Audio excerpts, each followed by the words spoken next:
So once again, my name is Alexander Diachuk. I'm the leading research fellow, Department of Economics, Energy and Climate, Institute for Economics and Forecasting, National Academy of Sciences of Ukraine. I will be moderating today's event that is dealing with the very important tactical and strategic questions that we have. But before I start moderating the event itself, let's just have a few organizational issues. So the first thing, that it seems like there's still a raid alert in all over Ukraine. Since our event is online, the participants cannot provide shelter for you and other safety measures. So please make sure you are in a safe location. And if no, then please move to a safe location. That's the first thing. And the second thing, today's event is going to be in Ukrainian, but we're going to have also English participants, English-speaking participants. So for your convenience, there's interpretation option at the bottom of the screen. There's a globe icon. It's written interpretation, and you should choose by clicking it. You should choose the language that you feel more comfortable with, either English or Ukrainian or whatever. So today we have interpreters working with us, so please, with respect to them, everybody who's going to take the floor, but according to the agenda, please do this, I wouldn't say slowly, but not too fast, so that they would be able to provide high quality service for everybody, and to interpret our conversation for our English speaking participants. So coming back to the event itself, so today's event, the role of the agricultural sector in achieving climate neutrality. This is a really powerful name for the event as such, and it's also a big issue, big problem, because of course now this is the biggest problem we have in Ukraine is the full-scale unprovoked war of Russia against Ukraine, and our task is to be victorious and to rebuild the country, to help with economic recovery. But at the same time, there's a big climate problem, we all know, and agricultural sector is one of the first ones that has felt the negative impact of climate already. On the other hand, we want to be in the European Union, and that's why we have to meet the requirements of the European Union. So there are certain rules that we have to accept, but on the other hand, we should not lose our competitiveness. And so we should be achieving European targets by strengthening our competitiveness both in the European market and the international market. And today's event could help us clear out the situation, how we can go about that. That's why the organizers of the event would like today to talk about how agricultural sector could be not just the source of greenhouse gas emissions, but could also become the solution to the climate problem, how to provide food security for Ukraine and at the same time to reduce carbon imprint. So, and to increase competitiveness on the international markets by providing the world and other countries with high quality organic produce. Of course, for that, we need to be implementing a lot of different activities and methods and technologies and stuff. And we need resources for that. So we're going to talk a little bit about the question where we can find these funds, these costs to have the green transition in the post-war conditions. So the main participants that we have today are representatives of the Green Transition Office, but we also have guests from international guests and from international financial organizations from Sweden specifically, who are going to tell us about their experience, how they are doing that, and what the financial sources could be, where you could find them. And we will also talk about Ukrainian experts. So we have Hoya Letucha with us today, who's going to tell us about how bioenergy and agricultural sector, they're of course connected, but how they can achieve synergy and to develop both of the spheres. But before we start the event itself, I'd like to give the floor to Igor Vishtak, the director of the Department of Agrarian Development, Ministry of Agrarian Policy and Food of Ukraine. Mr. Vishtak, over to you, opening address from you. as the main policy maker and the main stakeholder in Ukraine on these issues. Over to you. Good morning, dear participants of the online discussion. Really, the climate change is one of the most relevant problems of the global level, and the Ministry of Agrarian Policy, together with scholars, is cooperating, and also with international organizations, and we're trying to promote and a gradual green transition for our agrarian sector. For Ukraine, it's very important to have support and implementation of modern international tools for climate change mitigation that, together with national developments in climate-oriented agriculture, will enable agricultural business to be ready to any climate challenges. The consequence of global warming, we know in the last 20 years, we in the territory of Ukraine, we have seen the reduction of precipitation significantly, and also we have seen increase for the annual and the peak temperatures, mean and peak temperatures in the summer. So currently agriculture of Ukraine is one of the basic spheres of the national economy on the one hand, but on the other hand, it's really dependent on the climate change. And also, the current challenge we have because of the full-scale invasion of the Russian Federation in Ukraine, but thanks to successful adaptation of agrarians to the war, Ukraine, thanks to the produce that produced locally, is continuing to supply both for the internal market and can also shape a powerful export capacity. In 2024, agriculture, together with related sectors, shape more than 7% of the GDP. Overall, agricultural sector is the most promising from the viewpoint of greening of Ukraine. This is one of the few sectors in our country which is actively focusing towards the market and is shaping its activity, taking into account the requirements of the EU requirements, because we know that a lot of agricultural produce is being exported specifically to EU markets. We should also note that the processes of climate change are stimulating our agricultural workers to look for new solutions for sustainable agriculture.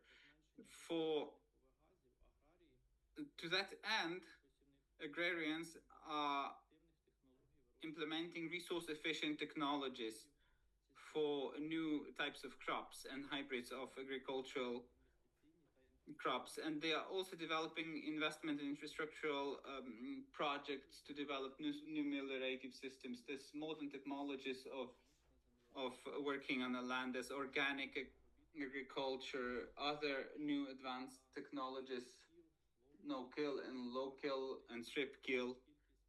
Currently in Ukraine, the areas where minimum till elements are used are about 5 million hectares. And in the future, it's forecasted that they're going to increase significantly. The use of general technologies is allowing us to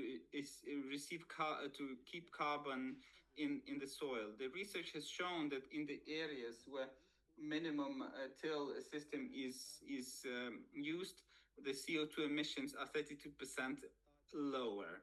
As regards the adaptation of European norms in Ukraine's legislation, we should say here that Ukraine is gradually adapting its legislation to agricultural sector in the climate change conditions. So we have ratified the COP provision in 2024. The Verkhovna Rada adopted the law about the main foundations for state climate policy. Also, there's an order of the Ministry of Agriculture for the rules of fertility of the soils and the use of certain chemicals, which is already registered in the Ministry of Justice. Also, the resolution of the Cabinet of Ministers from November 2024, number 1163, there's a strategy approved for the development of agriculture and agricultural land in Ukraine for the period of up to 2030. and the respective action plan and its implementation until 2027. According to which the main strategic target for agriculture is determined, specifically mitigation for climate change and adaptation. Unfortunately, animal husbandry is not as developed in Ukraine, but it's also dependent on climate change. That's why agrarians are using new technologies to keep their heads and to also to dispose properly of the animal byproducts. All of these activities require significant financial resources for this transition. Here we should say that Ukraine is in the state of war. We are not still legally part of the EU. So consequently, our agricultural workers, they have no access to the programs, financial tools that are available in the European Union, but we're trying to implement the legislation, we're trying to promote amongst our farmers green transition, and we hope that after the end of the war and during the post-war recovery, our agricultural workers will be members of the European agrarian family, and we will together recognize the norms and the rules that are in the European Union, also in terms of the production and the preservation of the environment. Thank you, Ihar. Thank you for such a broad vision of the ministry as the key policy maker in this sphere, and of course for this inspiring wishes. Before we start talking about the research that's conducted by the Office of Green Transition, we'd like to say that we have a Q&A session at the end of the reports, but you can leave your questions in the chat and we will read them, of course, at the end when the time comes according to the agenda. So, before moving on to specifically sectoral research in the agricultural sector and how it could achieve climate neutrality, I would like to give the floor to Andriy Kitura, who is the head of the Green Transition Office and director of DiXi Group department. So, Andriy, I know will have a presentation regarding the budget and sectoral research, but maybe you could just give a very, very briefly highlight why we need to do that and how this is done, for example, in other countries. Maybe you could share your experience and how it could be done in Ukraine. Thank you, Alexander. I hope you can hear me. I hope you can see me. Okay, so next slide, please.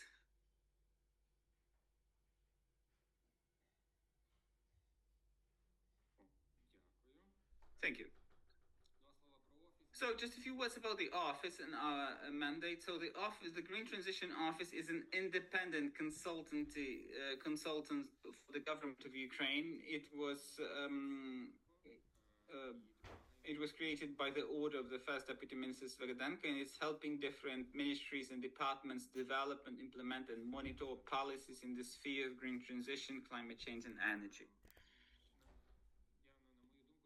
In my opinion, it is very important that we can get a broader discussion and more productive and constructive criticism from the stakeholders. But in this discussion, we are trying to reach a consensus and a joint vision, common vision, how to move forward, including for the purposes of achieving decarbonization. So now let's get closer to the point. So historically, I think you all, those who work with climate change issues in Ukraine, and I'm sure everybody knows about these figures.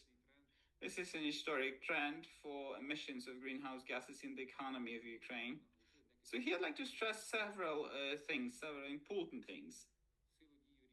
So historically, because of different factors, macroeconomic factors, geopolitical factors, emissions of greenhouse gases have been falling, have been reducing, but it's not always, I have to say it. Mostly it was done not because of specific measures of the state policy or efforts of the key stakeholders, but like I said, because of exogenic factors. All previous targets that Ukraine has set itself, we met relatively easily. And it was understandable even at the stage when these targets were set. But now we live in 2025, and we are at the threshold of 2-3 decades when the economy of Ukraine, for the first time, in my opinion, will have this restriction for greenhouse gas emissions. So the following targets we are going to set, they will not just be met by default easily. Moreover, we really rely on quick and high quality recovery of the economy of Ukraine after the victory in the war, and this recovery will also mean some growth in the greenhouse gas emissions. So next 2 or 3 decades, we have to be real careful, but also we have to be very ambitious about how we determine these targets. And our European integration depends on this, and our competitiveness of our economy depends on that. And finally, the climate change things depend on that. So decision making can be done in different ways, but we're trying to look for the arguments and to find the answers to the questions that will enable us to do that evidence-based, based on real data, and not just some subjective desire of some stakeholders to go forward more or less ambitiously. In each sector, there's a certain technical capacity or potential for reduction of emissions. It can be relatively easily assessed in terms of the tons of CO2 equivalent. Of course, there's other approaches, and I'm sure Mykola will talk more about that in his presentation. But nevertheless, let's just write it down that overall, to assess the potential for the reduction of emissions is a relatively simple task. It's much more difficult from the viewpoint of the analysis is to assess the cost of this reduction, the value of this reduction. Why we need that? Obviously, Ukraine is going to have significant restrictions in terms of financial restrictions, the needs for reconstruction, the needs for modernization, the need for involvement of investments is so big that it cannot just be engaged through the internal resources. Any external financial sources, they will definitely be useful and relevant, but it won't cover all of the needs anyways. So obviously we'll get to a situation where there's going to be several technical solutions on the table, and we need to change the one in the sector that will enable us to achieve the best effect in terms of reduction of emissions, creating jobs, support of Ukraine's economy. The final step in this logical sequence will be to combine our expectations from the technological solutions, optimal approaches, and direct um, absorption of the funding for unfolding the technical potential. Here we see the carbon budget list, as we call it. This is the tool utilized by many developed countries, including also the developing countries. Due to this tool, it is possible to assess and discuss by many stakeholders the particular solutions related to greenhouse gas emission reduction in particular sectors, so that thus we can be in the position to understand what technology should be incentivized, what decisions should be supported to get ultimate outcome with the highest benefit for the economy and the minimum cost for the stakeholders. Today, we are ready to present the study dedicated to the agriculture. That's one of the sectors. The next sector to discuss will be the cement industry. Basically, we have several key sectors such as energy sector and metal works. Altogether, when we analyze all those sectors, we will have a clear picture of today's situation and priority measures that are to be planned for the next years. Так, дякую. Для мене особисто ось цей один слайд, коли він буде готовий для всієї економіки. This slide is very important because actually it reflects the quintessence of our work. This is the curve of marginal cost of greenhouse gas emission. The height of these rectangulars demonstrates the cost, while the width demonstrates the reduction potential, measured in tons, in millions of CO2 tons. We might arrive at the following conclusions. All technologies, all sectors which get into these rectangulars below, in the lower part of those rectangles will demonstrate the adherence to typical trends. The business works as usual, and the greenhouse gas emissions are reduced as an additional positive benefit. Why is it possible to have such a potential for GHG reduction? This reduction can have negative cost for some business. However, it may be not enough because the interest rate will be too high. That's why those projects won't be bankable. Or there might be some regulatory barriers which prevent businesses from implementing certain measures. Basically, this is the field of activity for the government. If some measures are not effective, this means that something does not work. It is possible to fix those bugs, and the investments can be still attracted to those industries because there is economic potential. What is the cost of CO2 ton? It's about $1. It's the amount of the environmental tax. Maybe in future we'll have the emission market, and let's imagine that the price will be for about $50. Well, we just hypothesize. We do not know how much it will cost. It can be 30 or even 100. So all those dots reflect the field of activity for the financial organizations. Non-bankable projects did not function without the market, yet now having the market, business finds it interesting to reduce the emissions. However, the business may not have the necessary funding.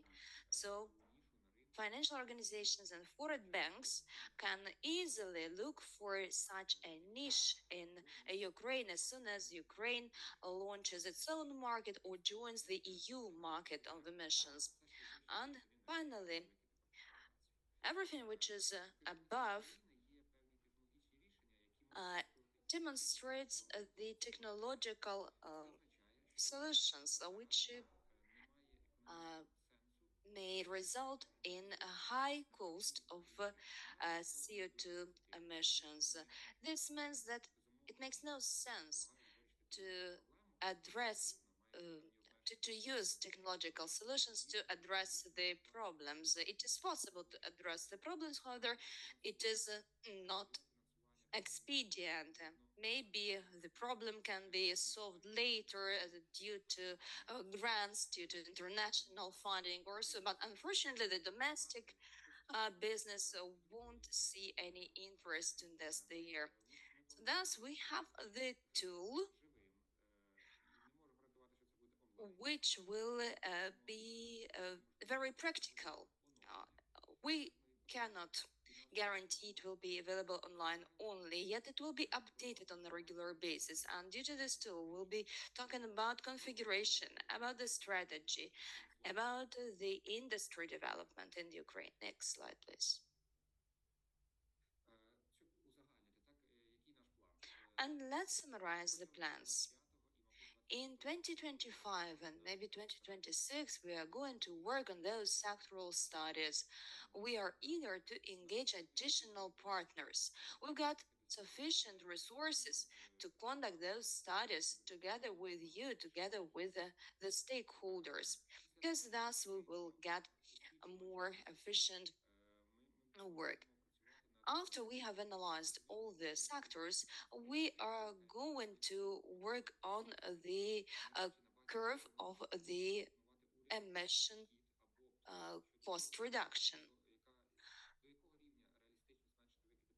We have to realize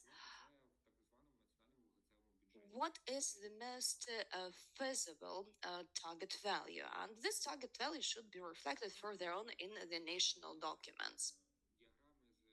Here you see the diagram demonstrating the carbon budget of the Great Britain. It looks like family budget, so to say. You see, it has the structure of a 5-year periods. Each period is analyzed in terms of realistic targets, in terms of feasibility of cost reduction. And here you see the financial capacity of the sector to reduce the cost of emissions. Objectively, we cannot force the cement industry or metal work to commit to certain target values of reduction. Why cannot we force them? Because there are financial and other peculiarities associated with implementation of certain tools. Andrei, please finalize. You have 2 minutes left. Yes, yes, this is my last slide. We just need the objective foundation for decision making, and then we may realize that some sectors can expect even the growth of emissions, and it will be just natural. In the agricultural sector, however, it is possible to reduce the emissions, and then we will be able to prioritize and reduce the cost across the sectors. Next slide, please. Thank you very much for your attention. Definitely, we will share the materials, and here you see also the links to our web pages on the social media. You will find all additional information there. And with that, I'm ready to hand over to our moderator. Yeah, thank you, Andrew. Thank you for your interesting presentation. And on the website of the Green Transition, you will find many useful data. Enrique Tura has talked a lot about the sectoral studies, in particular about the energy, and this is our next topic. I would like to invite Mr. Mykola Shlapak, the DiXi Group advisor and the Green Transition Office advisor. Mykola, please present your portion of the study, but please be brief and concise, because the participants can find more details on the website of our office. Yeah, thank you. Thank you. Good afternoon, dear colleagues. Let me present the main findings of our sectoral study conducted by the Green Transition Office. I'll start with saying that we selected the agricultural sector for a good reason. First, this is a key sector of Ukraine that ensures big portion of jobs, GDP, and export proceeds for the country. Then, this sector is also an immense source of greenhouse gas emissions in Ukraine. And there is also another important factor. The agricultural sector has big potential to reduce GHG emissions. Thus, it can play an important role in achieving climate neutrality till the mid-century. Now, let's look at the historical dynamic of the emissions. The agricultural sector has been characterized by growing amount of emissions, although in general the overall emission rate in Ukraine dropped. There were some declines in the agriculture, however, in general, the trend is ascending, and this will persist because in agriculture it is really difficult to reduce GHG emission.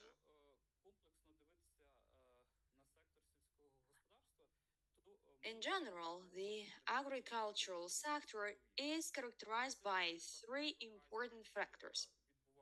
First, GHG emissions are accounted for the agriculture by the National Cadastre.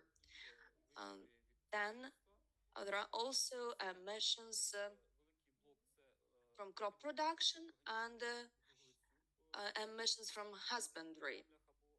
Second factor, big emissions in the grasslands. And thirdly, lots of emissions as a result of fuel combustion. So the fuel used for the agricultural machines and equipment and in general for agricultural production. The agriculture has experienced serious structural changes over the past decade. The share of husbandry has significantly declined, while the crop production accounts for about two-thirds of the greenhouse gas emissions.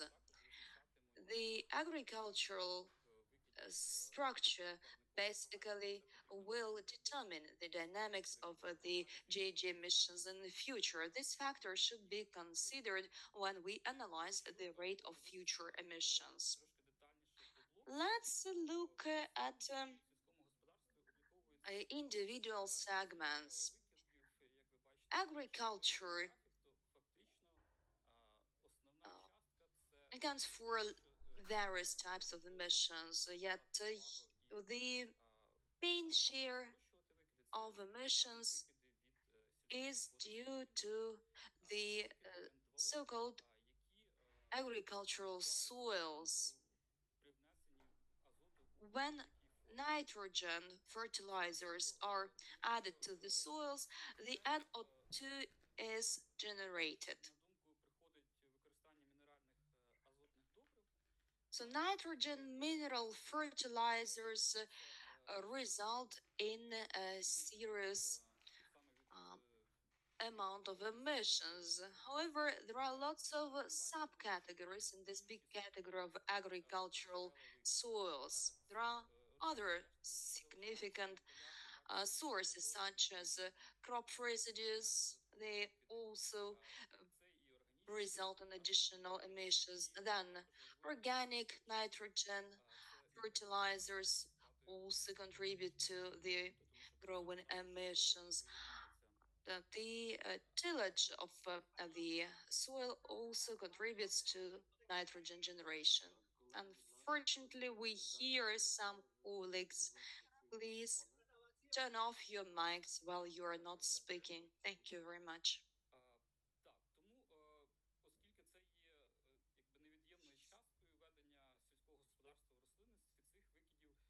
It is not possible to avoid those emissions because all those operations related to nitrogen input are not avoidable. Over the past decades, unfortunately, Ukraine has experienced a serious change. The arable soils, instead of absorbing carbon, have turned into the source of emissions, in particular nitrogen emissions. The soils over the past decade have become a significant source of emissions because of big organic carbon loss. Over 20 and over 25 million tons of CO2 are produced on an annual basis.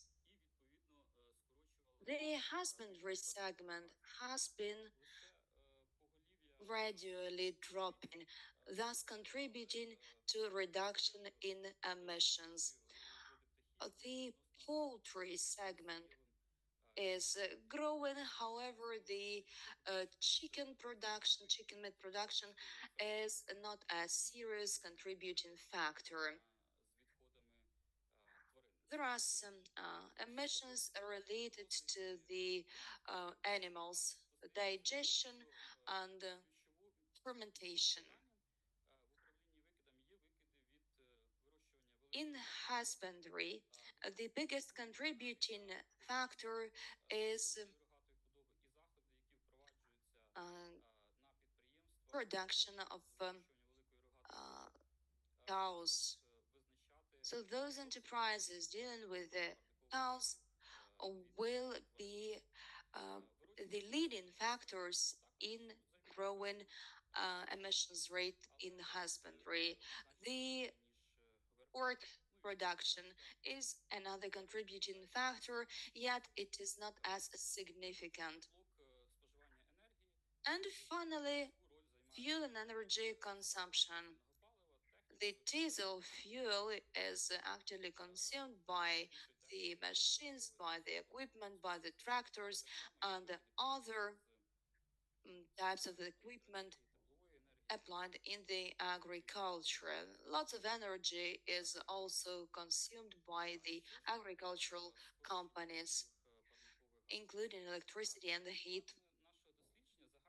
According to our study, the total potential of emission reduction makes 39 million tons of CO2 equivalent. But we should consider also the structure of the potential reduction across those three blocks. The emission reduction in husbandry and crop production will make for about just 7% of the current rate of emissions. So the effect will be relatively low. The main potential of the agriculture is due to the prevention of carbon loss by the soils. This can be achieved by increasing the fertility and productivity of soils. Then the energy resources can play also an important role. So the agriculture sector can act as a supplier of crop residues, for instance, to produce energy and fuel. The technology that could be used in the research is about 21. There's 6 blocks overall. For these technologies, technology of the soil treatment, increasing efficiency of the use of fertilizers, the change of land use, the increase in the amount of carbon in the soils, energy use for plant residue, and reduction of emissions in animal husbandry. So, energy saving use of residue is among the top ones. Now, I would like to talk about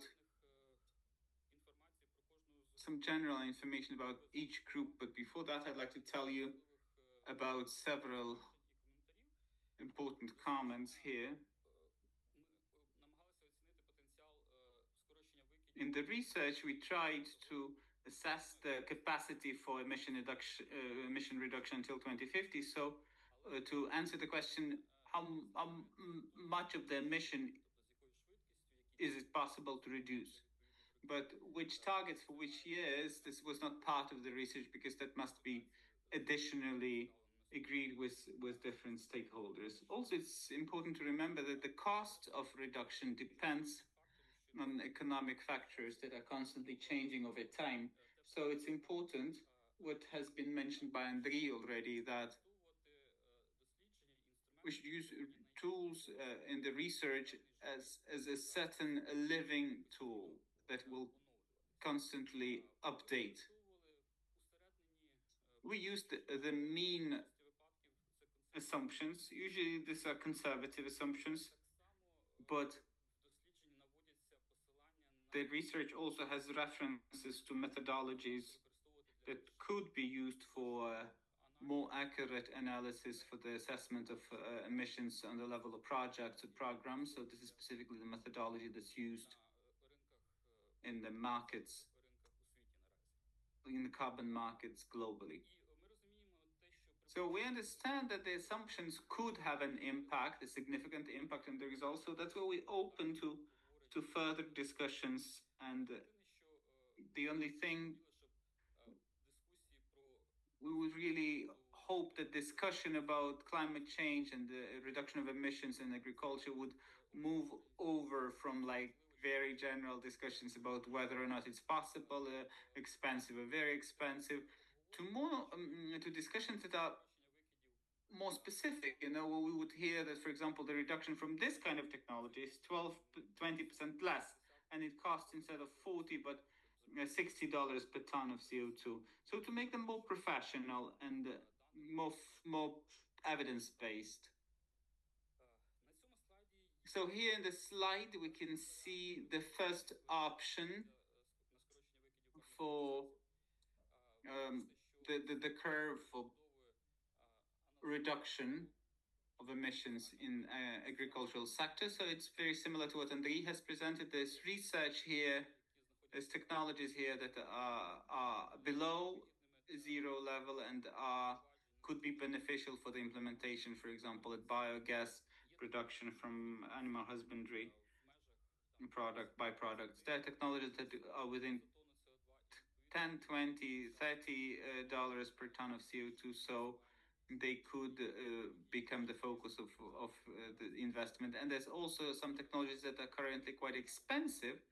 And probably currently main attention should be focused at supporting more research that could make these technologies more accessible and affordable in the future. For example, using feed additives to reduce emissions from intestine fermentation of the animals, of the cattle. So now I'd like to go through the main groups, and you can read this in more detail in the research specifically. So in the technology of soil treatment, we looked at 4 technologies that Ihor has mentioned: mini-till and strip-till and no-till. These technologies, they can reduce this disruption of the structure of the soil and increase the amount of carbon by means of preserving crop residues in the fields. Additionally, this technology can help save fuel on soil treatment activities. Currently, the main stimulus to make a transition from traditional arable technologies to mini-till is the desire to save humidity, but take into account these technologies, we can increase financial costs in the implementation. As regards increasing the efficiency of the use of fertilizers, we used different technologies of using fertilizers when nitrogen and inhibitors would be slowed down, and differentiated introduction and other practices. These technologies that aimed at reducing N2O emissions, even though they are actively being used, their implementation does not always lead to reduction in emissions, because very often, especially, for example, during differentiated introduction of fertilizers, in some areas it would reduce, and in other areas of the field it wouldn't reduce, but still there's certain capacity to reduce nitrogen fertilizers and consequently reduce emissions that way. Here you can see that the norm very often depends on the culture, depends on the region also to a large extent. This data is based on recommended ones, based on the rules of soil fertility, and they can significantly fluctuate. In Ukraine, currently,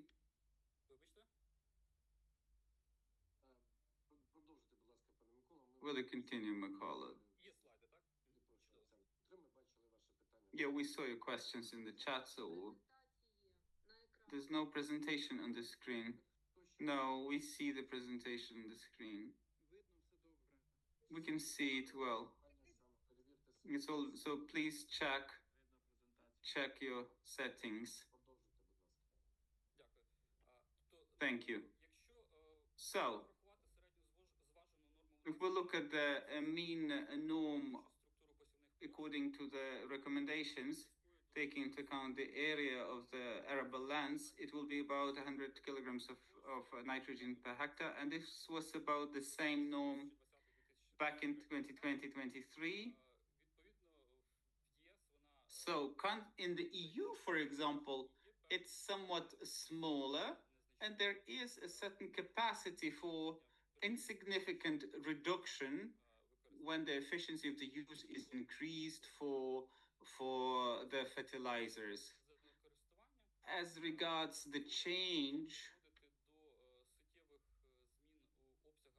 of land use, it can lead to a significant amount of carbon stored in soil. So there's two technologies here, two activities. This is withdrawal of land plots of agricultural production and restoration of drained peatlands. So here we talk about both areas that have been contaminated as a result of military operations that for different reasons it's impossible or it's too costly to return to agricultural use. These are also sites where there's currently violations of environmental legislation, for example, the buffer zones or the reserved areas to preserve biodiversity. And another technology is restoration of drained peatlands. In Ukraine, there's huge areas actually of drained peatlands. Unfortunately, not all of them can be restored to their natural condition, but still, we did have an assumption about restoring drained peatlands, and if you look at calculations per hectare, so this is the technology that per hectare would provide a real significant reduction of greenhouse gas emissions.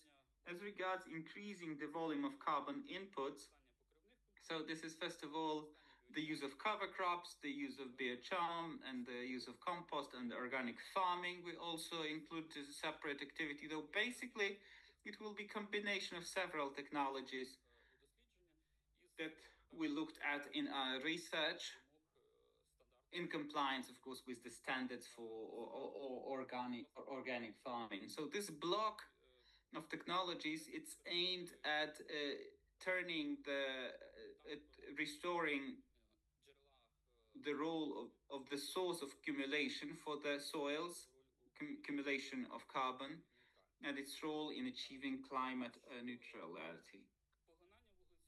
As regards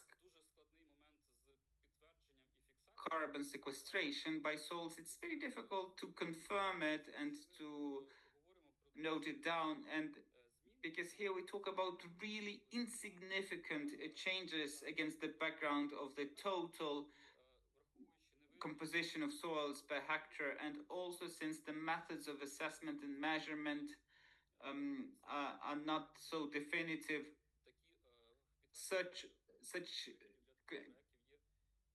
confirmation for reduction of emissions for such projects is quite complex. And the last but one block of technologies, it's an energy use of plant residues.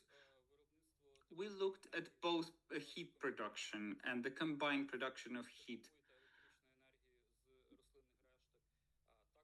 and power, and also production of biogas and biomethane, and production of biodiesel and bioethanol. So here we need to stress that, take into account the more conservative approach, our assumptions are significantly lower than the assessed economic capacity of these technologies. So we looked at the use that up to 25% of plant residues could be used for energy purposes. Of them, 20% is for production of heat and electricity, and only 5% for biogas production. So it's connected to the fact that we must look for a certain balance between energy use of residues and the preservation of them, or keeping them in the fields to have a balance of carbon in the soils. The last block is a reduction of emissions in livestock production. So here we used at the use of feed additives to reduce emissions from enteric fermentation. So since we talk about just certain types of additives, so here we took into account only animals in farms. We didn't talk about animals living in households. And also biogas production from livestock waste. Again, twice we used the assumption that it's twice as low as the economic capacity, as well as other activities to improve livestock waste management systems that are aimed presumably at reducing N2O emissions. As an example, we can talk about lagoon covers where liquid waste is stored. So to finalize and to wrap up, I'd like to come back to the question that we had in the name of the event. So the role of agricultural sector in achieving climate neutrality. So climate neutrality presupposes having zero emissions, but in practice and by definition, it's going to be a balance between residual anthropogenic emissions of greenhouse gas emissions that will still happen in the economy and the sequestration of those by forest and maybe soils. We don't know what this balance is going to be, so that's why it's important to conduct such sectoral research to understand which sectors, which areas are more difficult to achieve a reduction, and which sectors in 2050 will keep these residual emissions and in what volumes, and to plan by which means we can make up for those. And here, the role of agricultural sector is really, really significant, because we have a certain benchmark what the sequestration could be from Ukrainian forest based on historic data. If the agricultural sector can turn soils from the source of emissions to a source of sequestration, and to reduce that from the activity in the agricultural sector, it will create a certain buffer that would allow other sectors to have residual emissions and to achieve climate neutrality at that. If it's impossible to achieve this absorption of carbon by the soils, then basically this is increasing our residual emissions, because there's still some emissions from the loss of organic carbon, and it also increases emissions from agricultural sector, because when carbon is mineralized, the nitrogen is also mineralized, and there's an additional source of emissions, and also there's more emissions in other sectors. So in that case, it would be very difficult to achieve the climate neutrality target by the mid 21st century. That's why agricultural sector and management of greenhouse gas emissions in the agricultural sector is of paramount importance. Thank you for your attention. I will be happy to answer any questions after the other presentations, and in the meantime, I'd like to give the floor back to Alexander so you can think about the questions for discussion. Thank you so much, Mr. Schlapak. Very interesting. You said it's easy to count, to calculate the potential capacity, but the financials also more difficult to calculate. There's many questions in the chat that we will answer later. And these are the questions that the organizers would ask you to think about: how to provide economic growth with simultaneous reduction of greenhouse gas emissions. Is it possible to stop the loss of organic carbon of the soil and to turn arable lands from the source of emissions to the source of absorption of carbon? The third one: how to agree strategic policies of the sector of agriculture and reduction of greenhouse gas emissions. Number four: which climate technologies are underestimated or overestimated in terms of their impact on the reduction of greenhouse gas emissions in agriculture? And the fifth one: how to involve financial resources in climate technologies. So overall, the questions sound, well, they could be applied to any country, not just for Ukraine. But we are, of course, interested in how we can answer them in the Ukrainian context, in the context of Ukraine's agricultural sector and Ukraine's economy. But today, we have with us guests at our event. This is Ola Altera, the head of the Secretariat of Swedish Council on Climate Policy, and Stina Jansson, senior analyst of the Secretariat of the Swedish Climate Policy Council. And I would like to ask our colleagues from Sweden to please present their presentation. Maybe they can help us find some of the answers to the questions that the organizers set out. So the questions that we saw on Mr. McCullough's slide, and also to the questions that we have in the chat. So floor is yours. Please present experience from Sweden. Thank you very much. Thank you, Alexander, and I hope you all can hear us. Yes, thank you for the invitation. Yes. It's an honor for us in the Swedish Climate Policy Council and me and Stina to be part of this event today from our offices in Stockholm and meeting all of you all over Ukraine. And let me first of all just congratulate the Green Transition Office for your incredible and impressive work in general, and especially now on this report on the agriculture of today. I think it's difficult for any of us outside of Ukraine to really understand how you are able to do all this impressive and long-term important work in the midst of the war and meeting an aggressive invasion at the same time. But it's, of course, also encouraging. Food production in Ukraine is a big thing, as you all know, and we've seen, not only for Ukraine, it is for Europe as a whole, and actually for food supply also for this world in the global context. And it means, of course, that if you are able to make this transition to a more sustainable and resource efficient food production in Ukraine, that is worth a lot for all of us, and it will increase food security, and it could also in the future be another example where Ukraine will be an example for the world.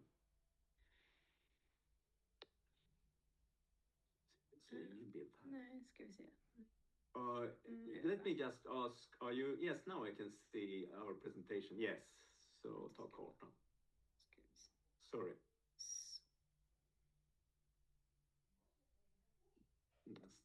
Vad ser du nu? Jag ser våran logga. Ja. Nästa bild, kartan.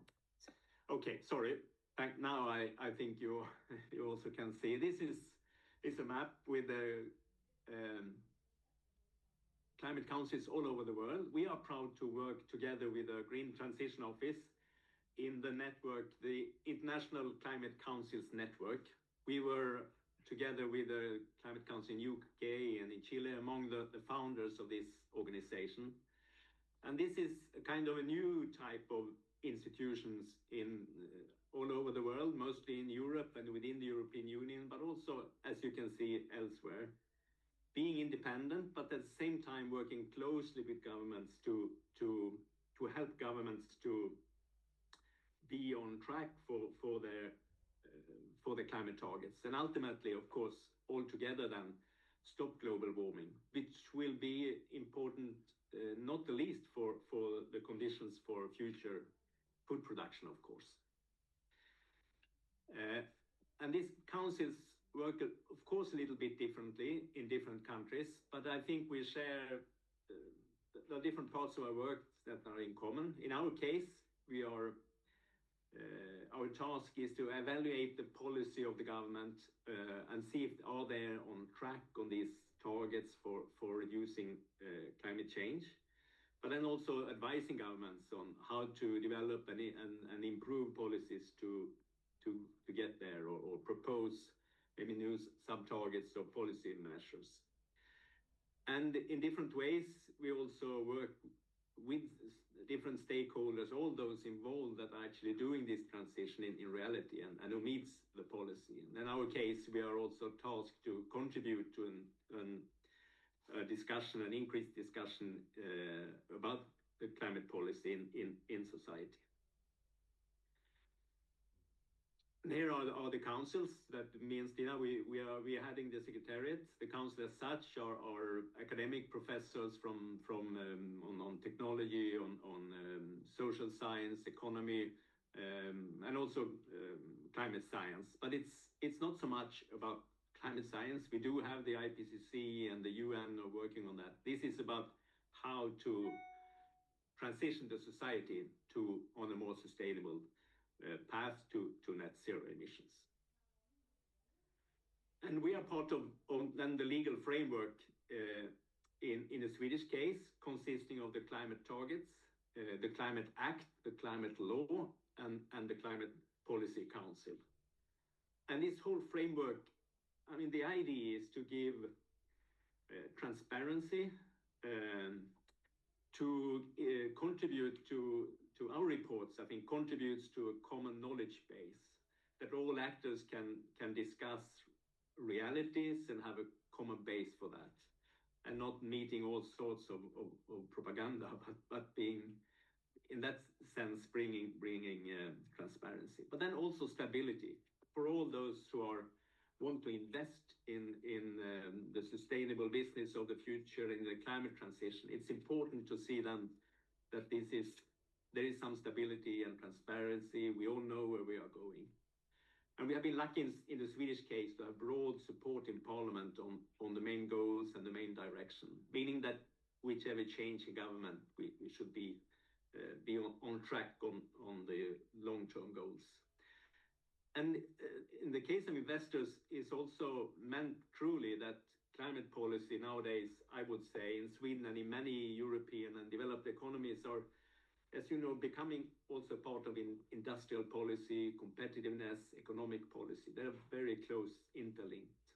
And many business associations in Sweden now have created, most of them actually created their own pathways to what they call is fossil-free competitiveness, because we know that's where we have to compete in the future. And that's where we are going and where we need to be.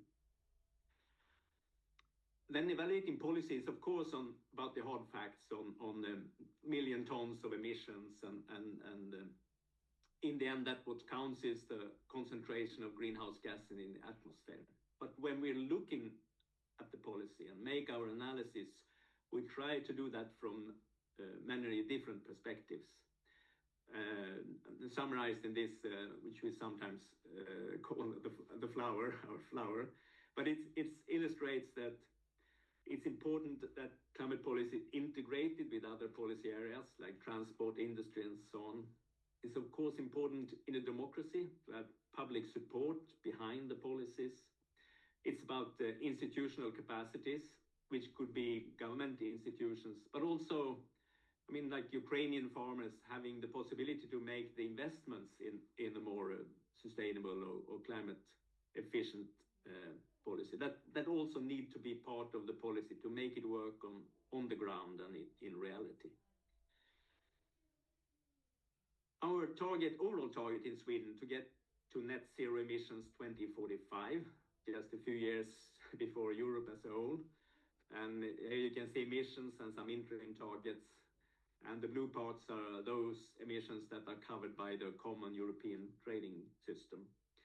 we have been lucky, of course, to be able to work on this for a longer period and in other circumstances.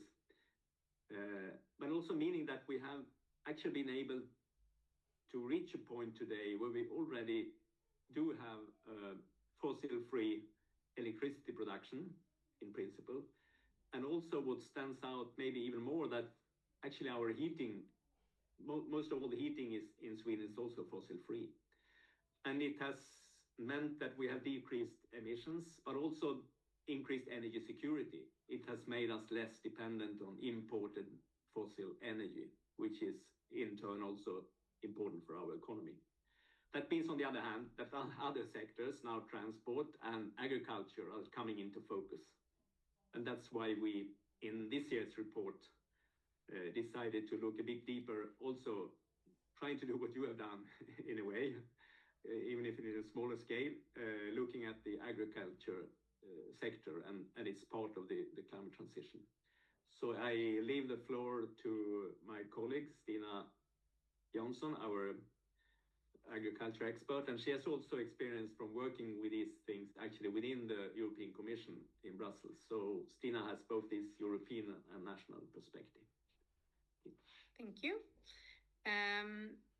Yes, thank you. So I will continue and give a brief introduction to our focus of, wait, not changing. There it is. To the theme of our report this year, which is the agriculture's climate transition, just as you've been looking at. So yeah, our analysis this year was on the agriculture climate transition. As Ola mentioned, the agriculture sector's share of emissions in Sweden will continue to grow, and the emission reductions have been minor in the past, which is why we chose this sector. Also that there's a great potential, and the policy is a bit lacking behind.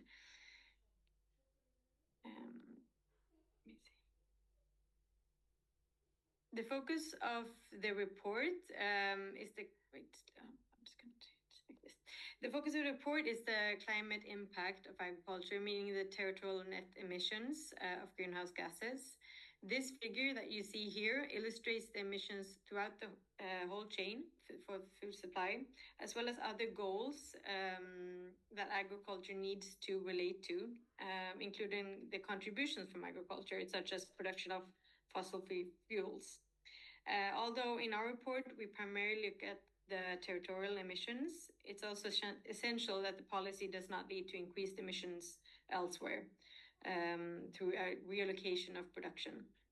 So we also apply a system perspective, linking agricultural impact to a broader societal issues such as food security, diet and public health, and other environmental issues such as biodiversity or such.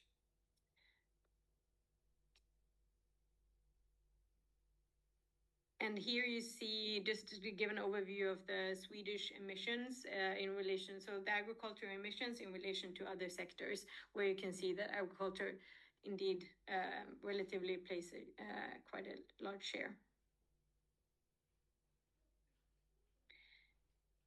So firstly, our analysis showed that the current policy has been insufficient, and therefore we've developed 6 different scenarios.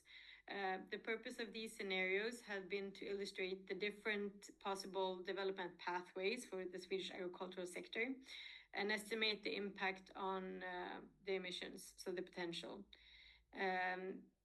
The scenarios also aim to contribute to have a more informed discussion about strategic choices that the Swedish sector stand ahead in politics. And we can state that there is a huge potential to reduce agriculture climate impact through 2 main categories of measures. Firstly, measures that primarily affect how production is carried out and reduce emissions per unit of food produced, which is the efficiency. For example, more efficient use of nutrients and feed, but also emission reducing technologies, such as methane reducing feed additives. Secondly, there's the measures that primarily focus on affecting how much is produced, the structure. And this can, for example, be a reduced production of emission-intensive animal products, which is a large share in Sweden, and rewetting of drained organic soils or afforestation of agricultural land is also part of this.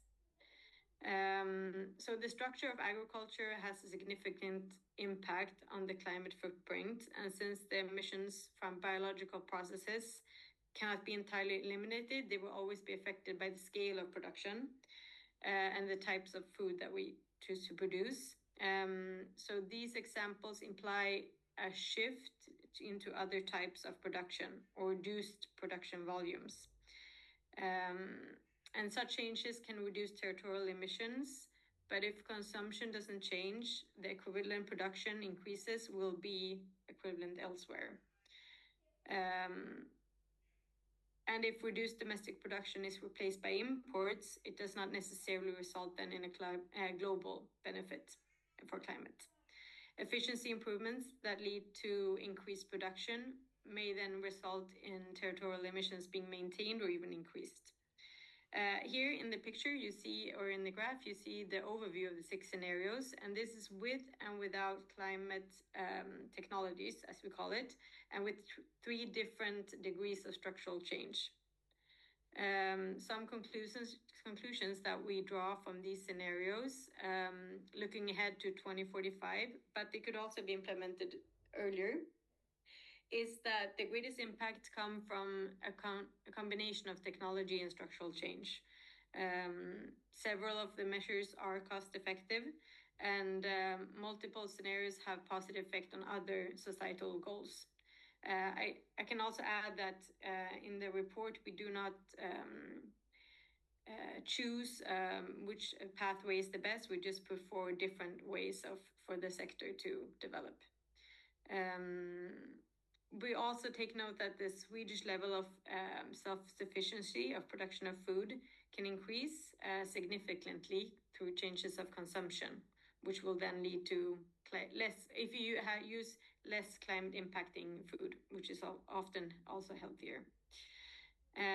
So now we've established that the potential is there. We move on to the policy assessment and the recommendations that we provide in the report for the government. Firstly, our main or first recommendation is the government is to set a direction which is not existing at the moment, and a path ahead. So develop a strategy for how the agricultural sector will contribute to the climate transition. Secondly, here you can see the recommendation itself. And secondly, to actively contribute to the development of the EU policy. As you know, Sweden or the Swedish farmers takes part of the Common Agricultural Policy funds, etc., and also in the development of the 2040 target that's ongoing. Here we say that Sweden should take an actively ambitious role. Also in develop. Sorry. Seconds, please. Sorry. Just only 30 seconds, one minute, no more. Oh, okay, sorry, I'm almost done. Okay, so here you can see this. We also have a national policy package where we recommend a few different, such as taxes or a national emission trading system, for example. And lastly, we also recommend on the capacity building and providing and improving the preconditions for increasing the capacity, improving data and guidance for farmers. Thank you. We can just, sorry, Alexander, we could just add that our report is available, unfortunately not in Ukraine yet at least, but at least in English, it's available in full text on our website for those interested. Thank you, Stina. Thank you, Ola. Yeah, very interesting and very systematic approach. Yeah, we can use it for Ukraine, of course. Дякуємо ще раз пані Стіні та пану Олу. Dear colleagues, thank you. Thank you very much once again. I guess we've got some practical guidance, some interesting findings aimed at the Swedish government. Perhaps we might utilize this knowledge as well. And as mentioned by Ms. Stina, this report is available in English on the website. So please don't forget to visit it. And now, another topic. The Green Transition Office says that somehow we can achieve climate neutrality in the agriculture sector. This has been confirmed by the colleagues from Sweden. However, this might be a cost intensive process. Where do we get money from? Now, I'd like to hand it over to Mr. Vasil from a European Center from EBRD. He will present us the vision of the EBRD of the food and agribusiness strategy. Cecile, are you with us? Yeah, good afternoon. Now we can see your presentation and we can see you as well. Okay, so without further ado, please tell us where our farmers get money from for the sustainable production. First of all, I would like to apologize. My presentation will be in English. For some reason, I believe that we were going to talk in English only, but I'll try to retell the content of this presentation in Ukrainian. Yeah, just a second. We see your presentation, but it's too small. Maybe we could zoom in. We would like to see it in the full screen mode. Are you all right now? Yes, yes. Okay, please go on. So, very briefly, I'll tell you what EBRD is for those who are not yet familiar with us. We are the largest investor. We are an international financial organization. We're the largest investor in Ukraine. Ukraine is one of the key countries for EBRD. As of now, the investment portfolio in Ukraine is 6 billion euros. Since the start of the full scale invasion, we have been fully committed to supporting Ukraine. Since the full scale invasion, we invested 7 billion euros in Ukraine, and we are not going to stop there. We are going to continue our investments. So, the investment in agriculture make for about 1.5 billion euros. Here you see some infographics showing the growth of our investments since 2022.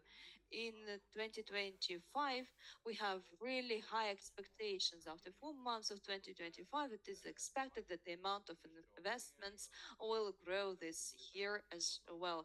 We basically were the first international bank which agreed to undertake the war risks and support the development of the Ukrainian agriculture and the Ukrainian economy on the whole.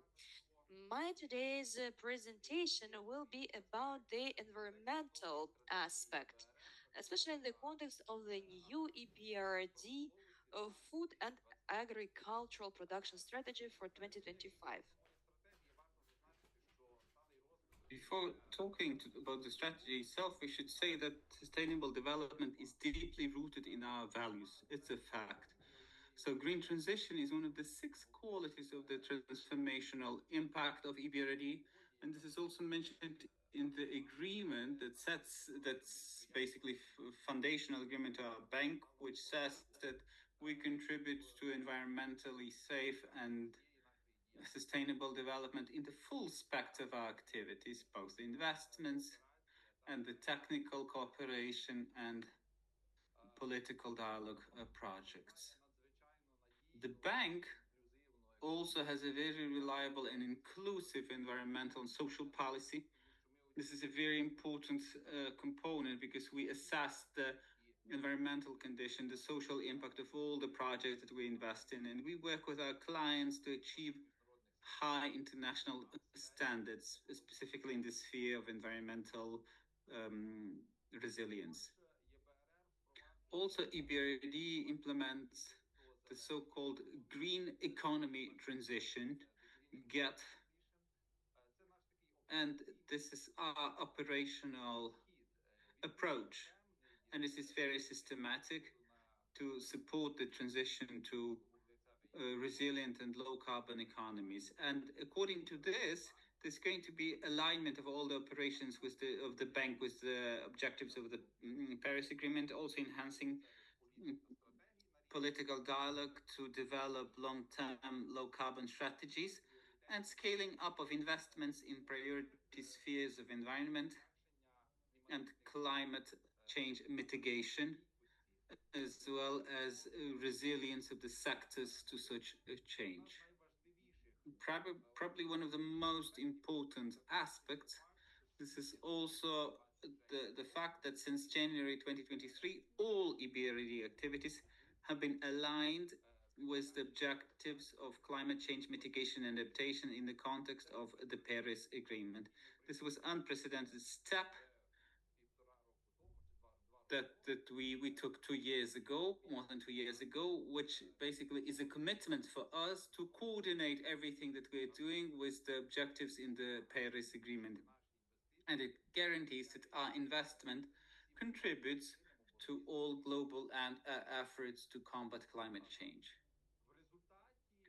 As a result of the implementation of such policies, and this is even before the current strategy was adopted, because the new EBRD strategy in agriculture and food chain, it was adopted less than 6 months ago. But even before the strategy was adopted, as a result of the implementation of such policies, we are already investing in projects, sustainability projects.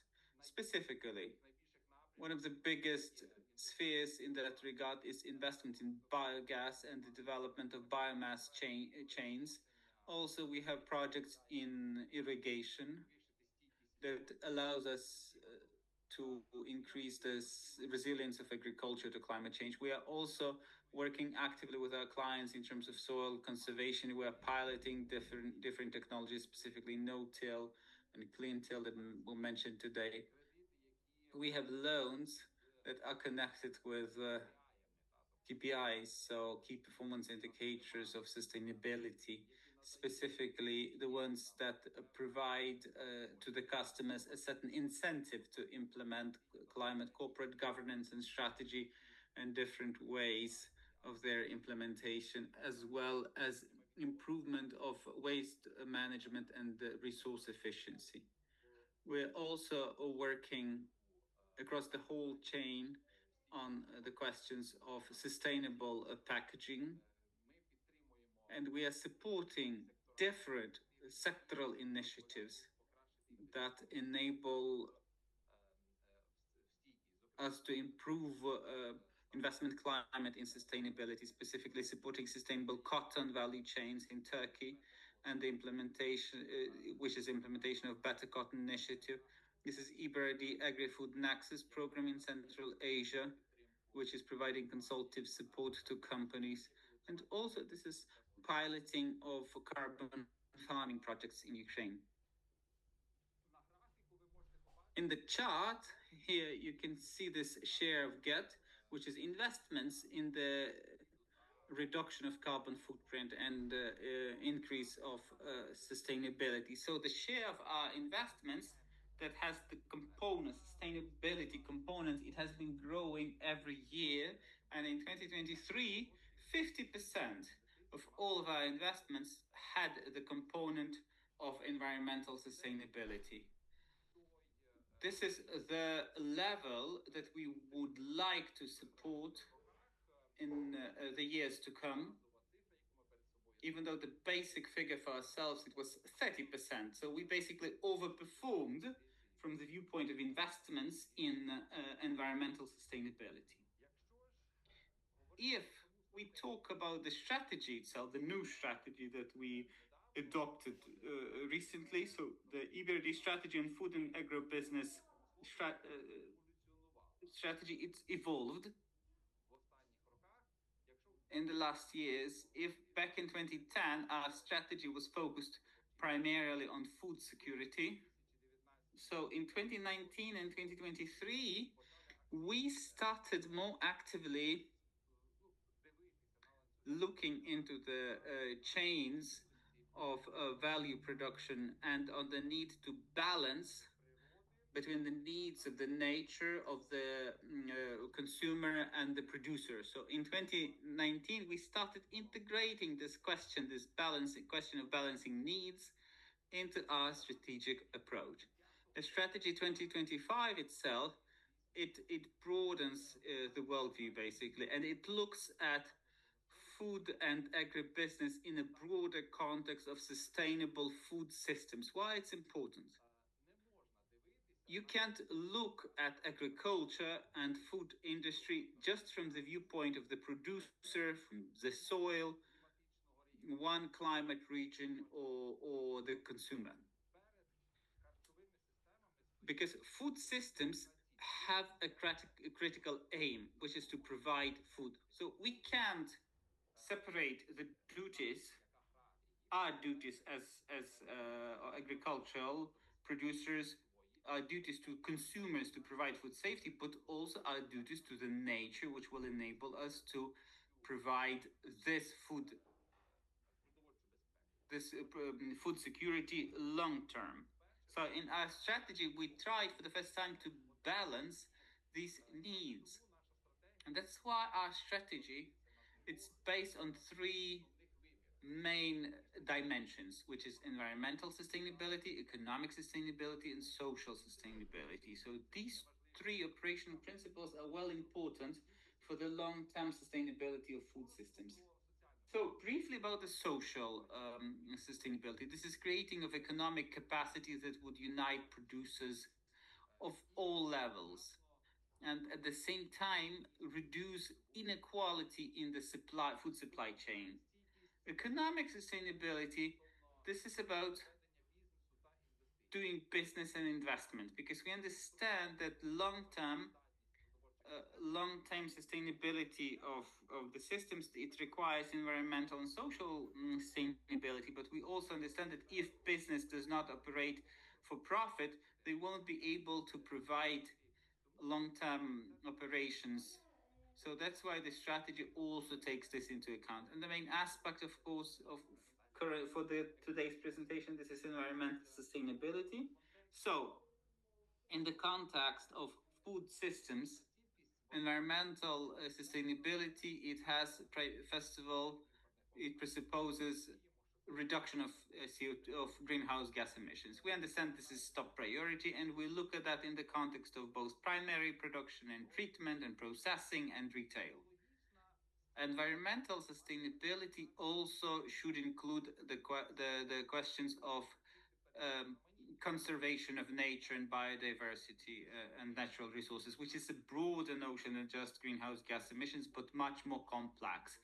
So those are the projects we are just piloting.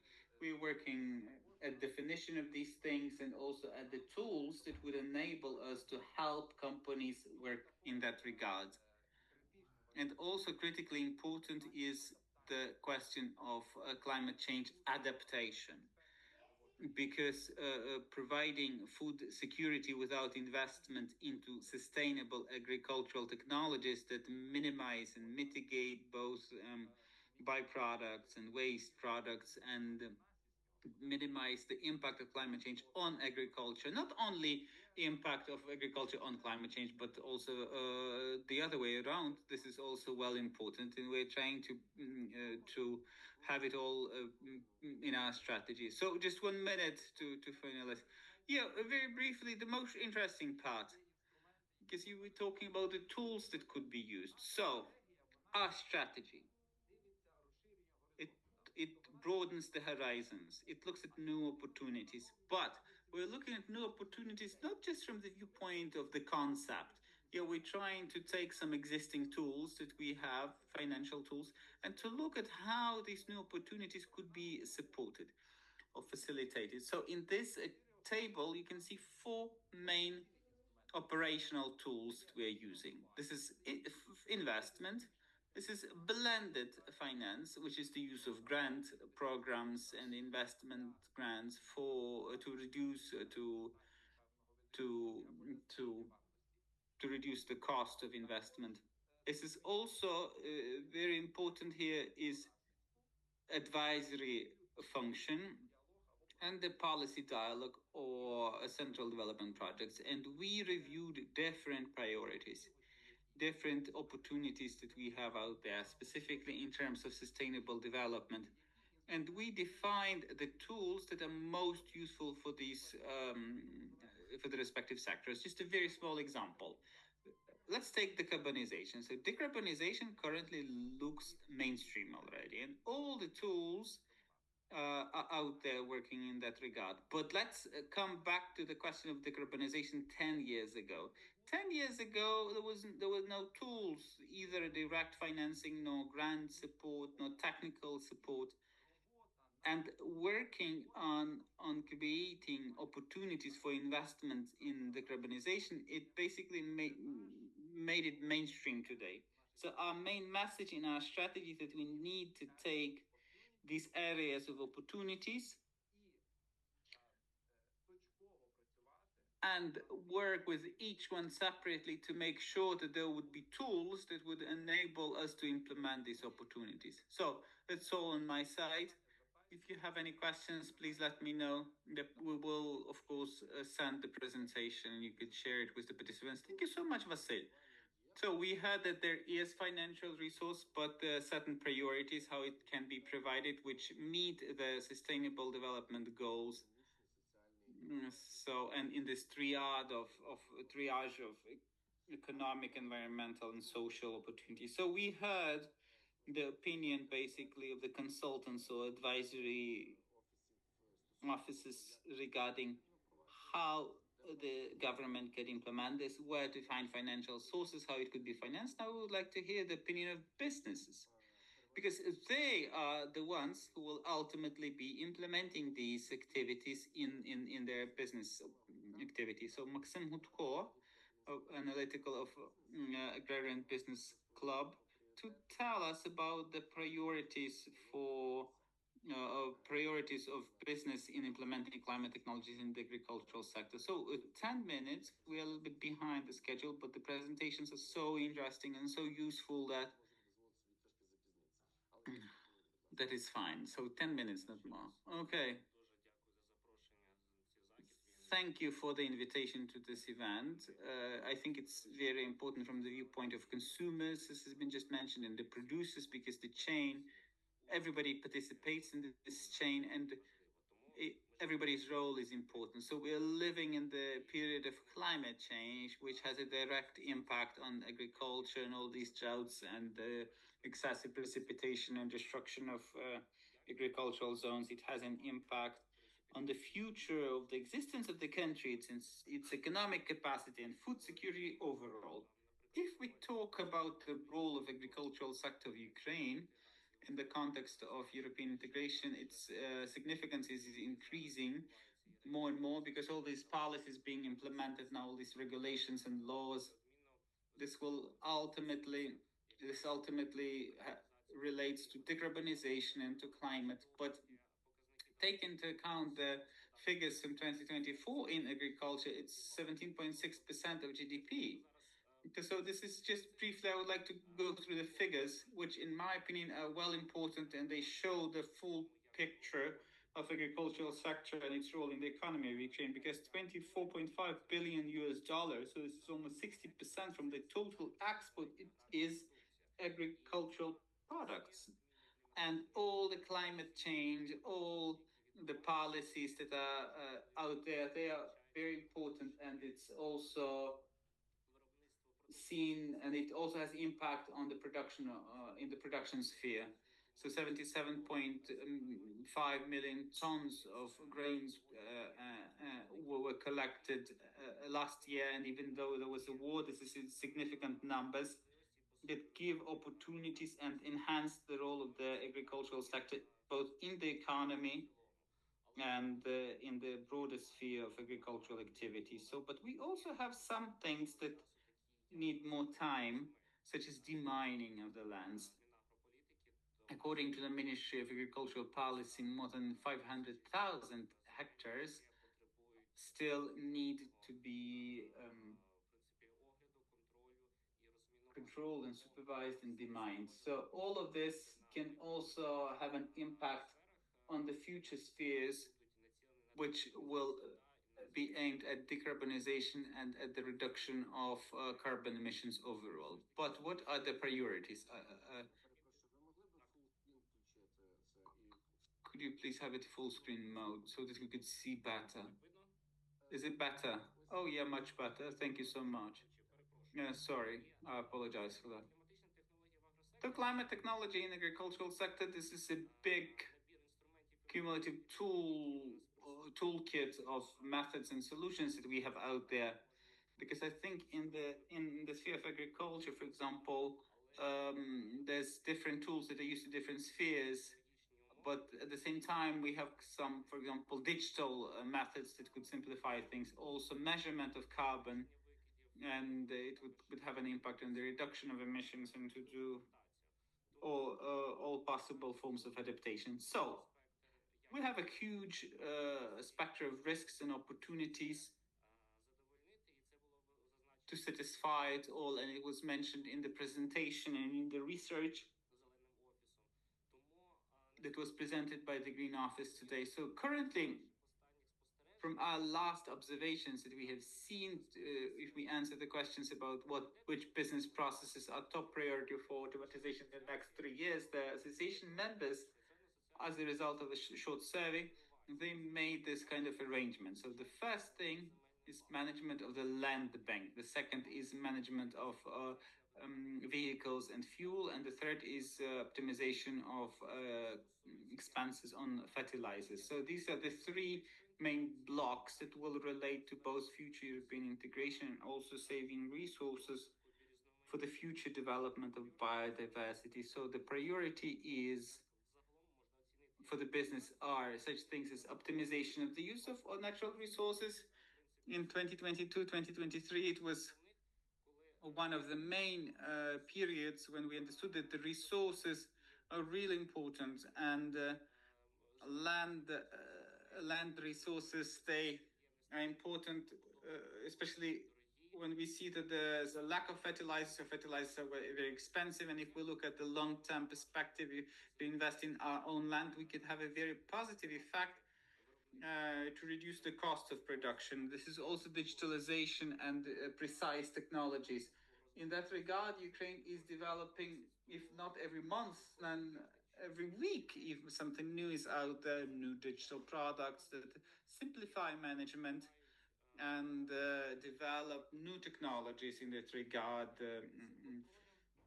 regarding control of greenhouse gas emissions, and which also minimized the processing and treatment of the soil and related to organic farming. So, and this is also renewable energy sources. We talk about solar panels in the farms, biogas facilities, modernization of energy systems. So this is basically combined both for small and for medium-sized business, and even big business has been doing that for a long time. So even if we compare to European farmers, technologically we already are 3 steps ahead, that we can optimize all of these processes better. The main drivers in the future will be the agricultural export to the European Union. You see that for about 50% are exported to the European countries. It is possible to export on the basis of decarbonization achievements. The small and medium farmers will be deeply affected by the policy of decarbonization, because it will be possible to sell the agricultural products solely on the basis of green transition prerequisites. The strategy of agriculture has been developed to demonstrate the business priorities for the next 5 years.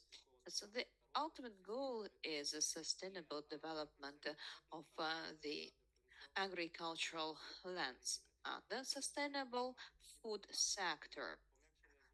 As a result, the climate mitigation measures can be taken, the social-economic balance of agricultural territories can be achieved, and other problems can be addressed. On this slide, you can see that the European Green Deal is the main strategy for the future generation. This strategy emphasizes the sustainable development goals. If those goals are achieved, every link of the chain from the farm to the fork to the consumer will be fully captured by the monitoring, and the uh, products will be totally green. And the money produced, generated as a result, will be invested in further decarbonization for the future generations. In the European Union, the common agricultural policy is the key because it contributes to the sector's development and its funding. The finance is provided in case the farmers stick to the green requirements or preserve land, soils, and the environment. For Ukraine, it's not something new. However, the control and surveillance are going to be more stringent. Thus, Ukraine will have to implement more changes that will, on the one hand, facilitate the product quality control. On the other hand, the manufacturers in future will have to meet all those requirements. Thus, in the long-term prospect, they will come up with the competitive products that can be sold on the both domestic and overseas markets. This strategy for business, for agribusiness, means the reduction of chemical pesticides and mineral fertilizers on the whole. So the farmers are supposed to switch to bio um, uh, biomethods of plant protection and biofertilizers. The farmers, the manufacturers should understand all those processes, and they should have all the documents for using those plant protection means. All this traceability, of course, requires additional funding. And the funding will be provided by the European Union. I believe that the future EU members, like Ukraine, should also consider all those requirements. Ukraine is currently implementing the requirements step by step. The new directive will be also important for the manufacturers. For instance, the deforestation directive. It's also about digitalization. The EU countries are striving for total digitalization of production, and thus it is possible to see whether the products were produced under the requirements. The geodata of the fields can also be captured. The EU companies or the companies willing to export to EU should also meet these requirements, both small and large manufacturers. It's an important stage of work.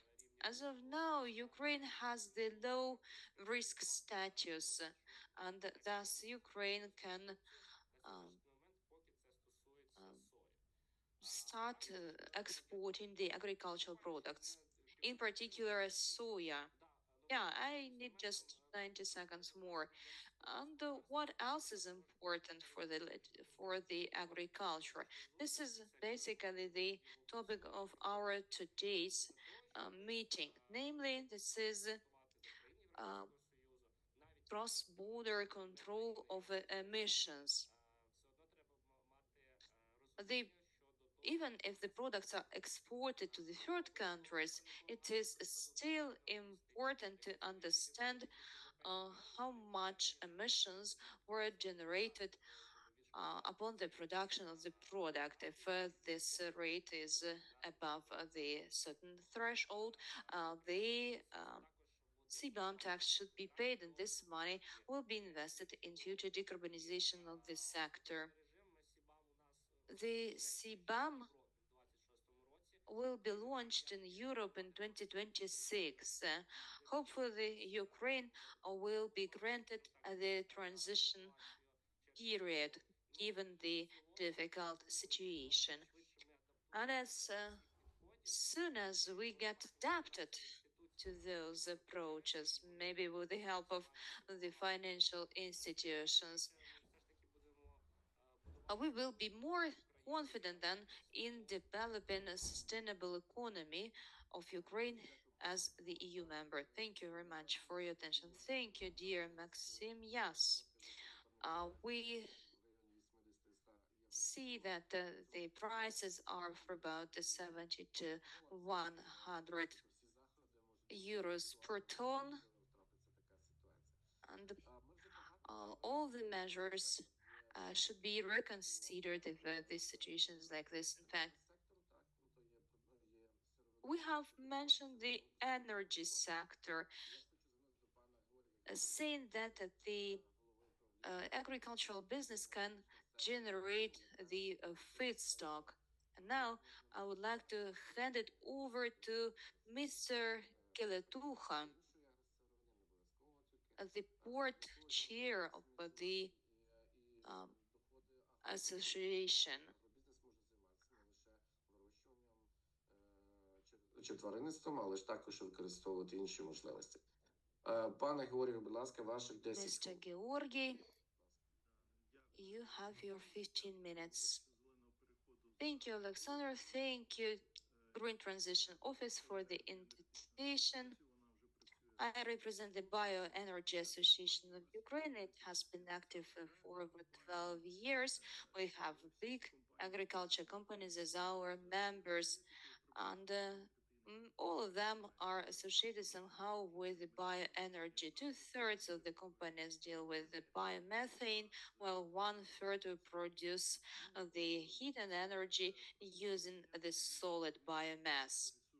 We can compare here various types of better bioresources in Ukraine. This is the first column. You see also the prices per 1,000 cubic meters if it's gas, or if you see also the cost per kilowatt hour or per ton if it's biomass. Of course, it's difficult to compare because we see different units. So, and finally, we see the cost of energy in different terms. We are interested in comparing the biomass categories with other types. It is possible to use biomass as a fuel, and it will be competitive. It will have competitive price compared to the gas, for instance. The biomass has high potential for energy sector. In terms of the technologies, let's take straw, corn stalks, sunflower stalks, and other types of straw, that is crop residues. We can see that some part is fit for energy production. Energy is produced by means of combustion, first of all, and by means of fermentation. In terms of straw, we believe that 20% should be spent on fermentation, 20% on combustion, for 20% for cultivation of mushrooms, for instance, while 40% should remain on the field. And some part of organic carbon come back to the soil together with digestate. Thus, we have some balance with the straw remaining on the field. I agree with Mr. Mikola, who said that for about no more than 20% of crop residues can be used for producing heat and energy. We have for about 20% for straw, while 40% for other types of the feedstock. But I think that the estimates are too conservative in terms of biogas. I think that 5% is a very low estimate. We estimate that 34 million tons of oil equivalent can be produced on the basis of the straws, stalks, and other types of crop residues. Then biogas can be also produced out of intermediary crops. So these are crops which are cultivated in the middle of the season. And finally, the biogas can be produced on the basis of post-harvesting residues. This is the biogas made of straw and stalks and leaves. Biogas, biomethane can be also produced of the so-called cover crops. You see pretty high figures. We made calculations for all our sown areas in 2022, 2021. 20% of the arable land were used for intermediary crops. So here you see the methane concentration, the biogas, and you see here the total yield. This is over 9 billion of biomethane on the basis of intermediary crops per year. So this is a pretty conservative estimate. There are different crops cultivated in summer, and their yield depends on the soil moisture. That's why it's difficult to calculate the average. The western regions have the highest level of moisture, of soil moisture in summer. That's why they can be the champions. However, the Dnipropetrovsk region has the highest numbers of the arable lands. We can hear very often some critical statements regarding the cover crops. If we use cover crops for biogas production, we will reduce allegedly the fertility of the soil. However, we have some practical studies conducted by our Belgian colleagues and other colleagues in Austria from 2010 to 2015. And the findings are as follows. The organic carbon balance can be from -4 to 28 if we cover those residues by the soil completely. However, if we add only digestate into the soil, then the balance of organic carbon is slightly better, from 9 to 29. The field studies confirm this same statement. It is not enough to cover the residues with the soil. The organic carbon yield will be 80 kilograms per hectare. That's it. So the But if the digestate is added, then the organic carbon will make 112 kilograms per hectare. So this is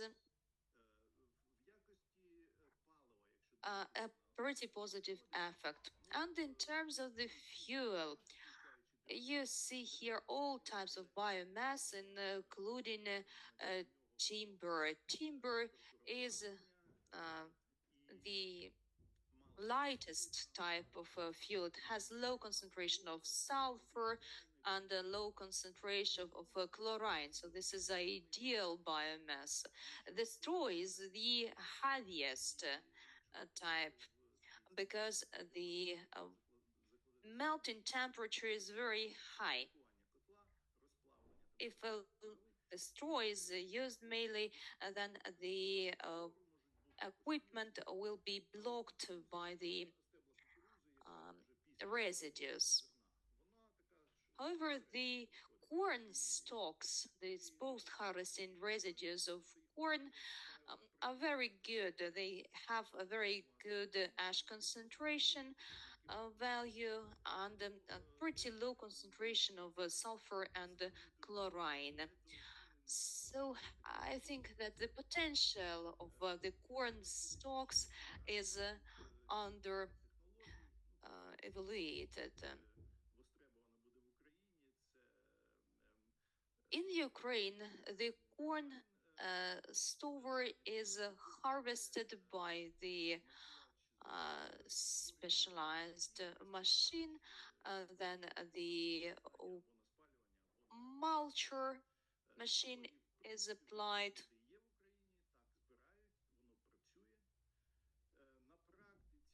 The technologies are available in Ukraine, and it is possible also to check the American experience.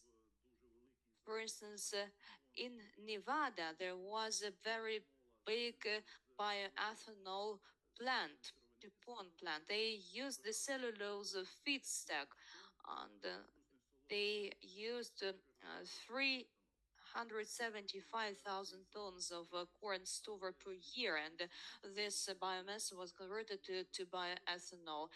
Then this plant was put out of operation, but it was restored and it started producing biomethane instead of bioethanol again, and on the basis of the corn stover.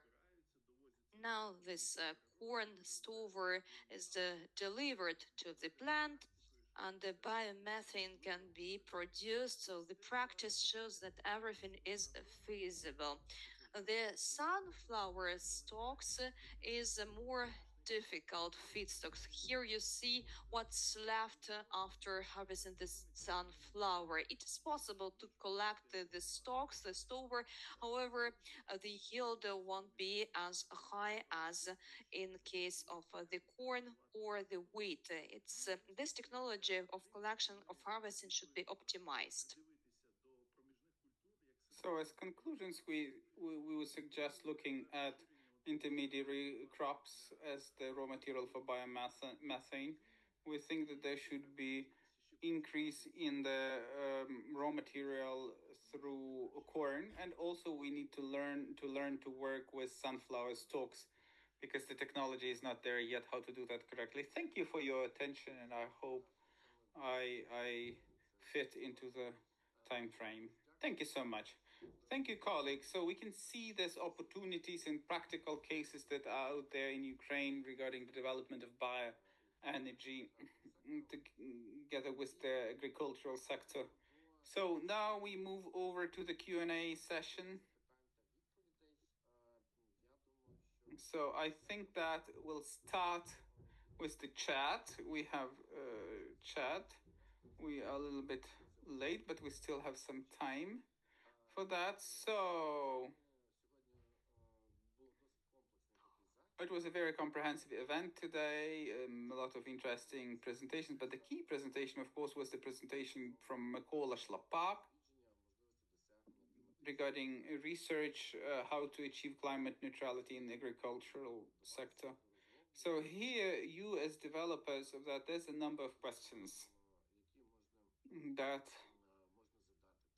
could be asked. So first of all, methodologically, I will try to define which ones were out there.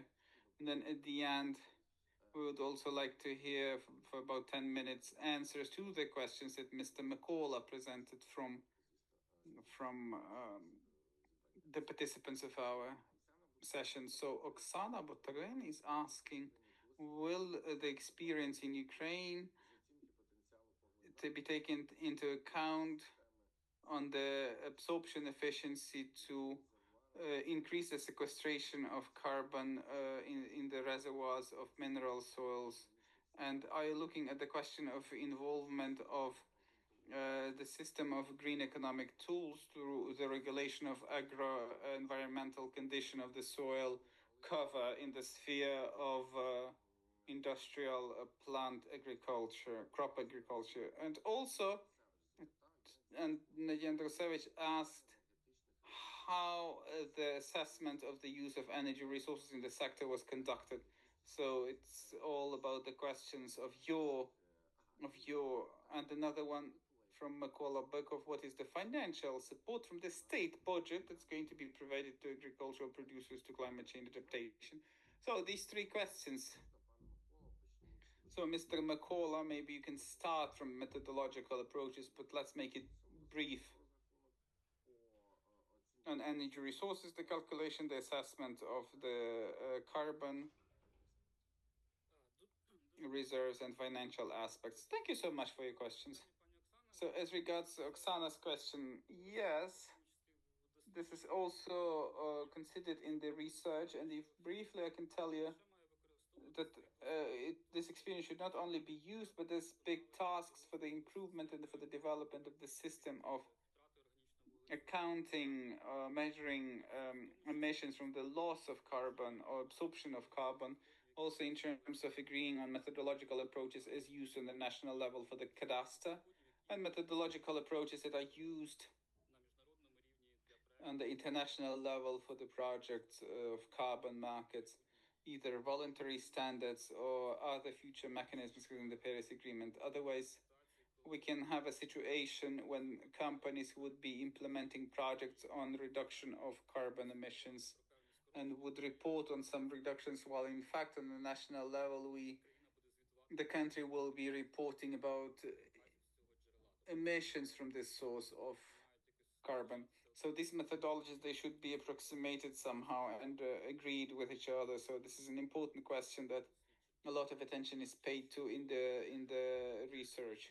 As regards energy use of biomass and crop residues, here we're really grateful to Mr. Georgi and colleagues from Bioenergy Association of Ukraine, because these calculations, they are based basically on the data from the Bioenergy Association of Ukraine, but our approach was like through a lens of conservative approach in assumptions. So in the presentation that the Georgi made, we asked to pay attention to the fact, to the components that are not accounted for in the assessment for the capacity of reduction of greenhouse gas emissions. So the figures that were presented, they do not consider the use of cover crops for the production of biogas, and they consider less crop residues. It's not because we think it's impossible or not reasonable, but from the logical viewpoint that the general approach we used was more conservative. And in our opinion, for these components, we gotta have more research, more, information about supply chains, the practice of use. This is what's gonna allow us in the future to increase the assessed capacity for the reduction of emissions. And the last question was about the state support to adaptation. Well, this is probably more a question to policymakers, to the ministry. But the general context is that, as Enrique Tura mentioned, for some time our resources are going to be restricted, and consequently adaptation was not really the subject of research, but a lot of the technologies that reduce emissions are also helping to adapt to climate change. So maybe it might make sense to look at where these targets are combined and where we can engage climate financial sources through the international financial organizations by implementing the technologies that will help us both reduce emissions and adapt to climate change. Thank you, Mikola. Another thing from the chat from Taras. Look. And Basic now about data sources, and Oksana Butrem gave some information. So if need be, I think it's gonna be shown in the research these main data sources and how it was calculated. So let's read the report and find the answers. Okay, we have another question from the chat, but I would like to ask people in the session, maybe somebody would like to ask the question out loud online, not through the chat, but by raising a hand. Then we can ask you can ask a question directly to the authors. I'm not seeing any hands. Oh, so maybe I'm sorry if I misread the name, which is in English, Nadia Hazali. She's asking, does the system, farm management system, contribute to achieving climate neutrality amongst big agricultural businesses? Since the main motivation for the implementation of FMS is usually optimization of costs and increasing economic activity, a lot of modern platforms include modules for carbon footprint measurement. So there's a question.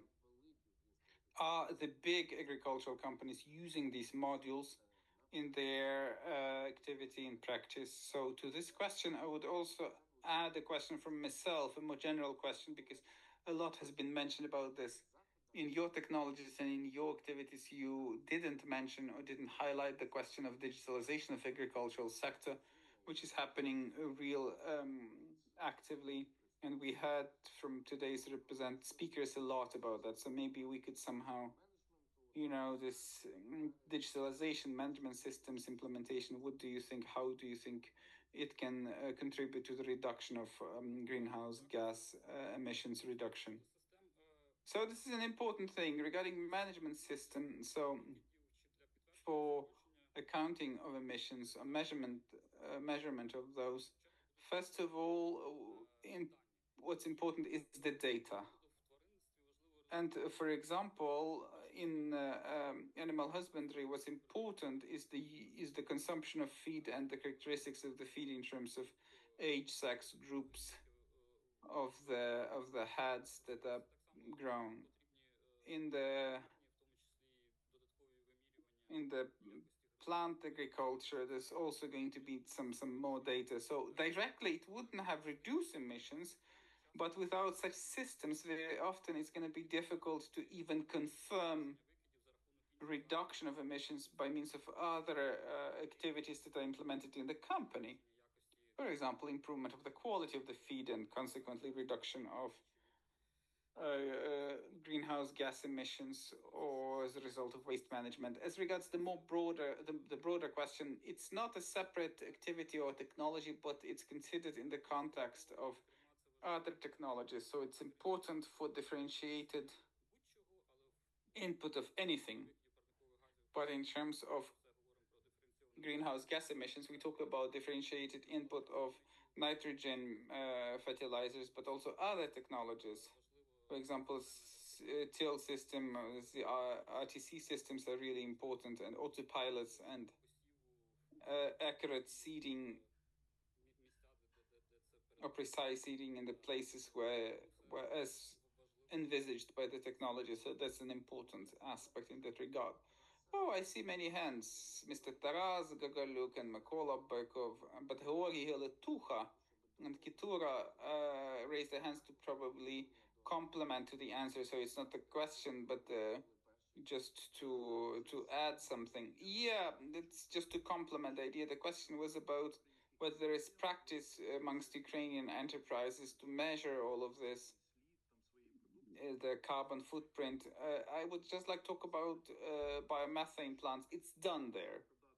Because to sell biomethane for export, you need to have the sustainability certificate or evidence of sustainability. And to receive that, we look at the whole chain across all the energy consumption through all the stages, then we turn it into a coefficient of carbon intensity of the biomethane, 1 gram of emitted CO2 per gigajoule of energy. And this indicator, this is a fundamental evidence of sustainability. And then after this is done, the validator checks that, and then it's validated. So this practice is currently in place for the export. I think that the next stage will be when CBAM covers also agricultural products. The procedure is going to be very similar, again, for the export, if it falls under CBAM. And the third template is going to be the internal similar procedure. Thank you so much. Yes, reporting is probably the first step, as always. Yes, Andrei, briefly. Yeah, just to add to that, the biggest agro producers of Ukraine use quite complex, for many years, digital systems. So each of the big companies, it has a different name, has different technical solutions. Some of the bigger companies, I mean, Astarta, MHP, others, they are offering to their partners, to smaller farmers, to use this kind of tools. And such digital tools in the biggest agricultural companies who know how to do that and who have information, historic information about the landlots, they can have differentiated input of fertilizers, for example, and a lot of other useful things. And I also have seen modules, integrated modules on the calculation of greenhouse gas emissions. I think agriculture companies should comment on that in more detail, but I can confirm that it's out there and it's used broadly. So, Mr. Taras Haluk, if you have a different question than the one I asked from the chat, so over to you.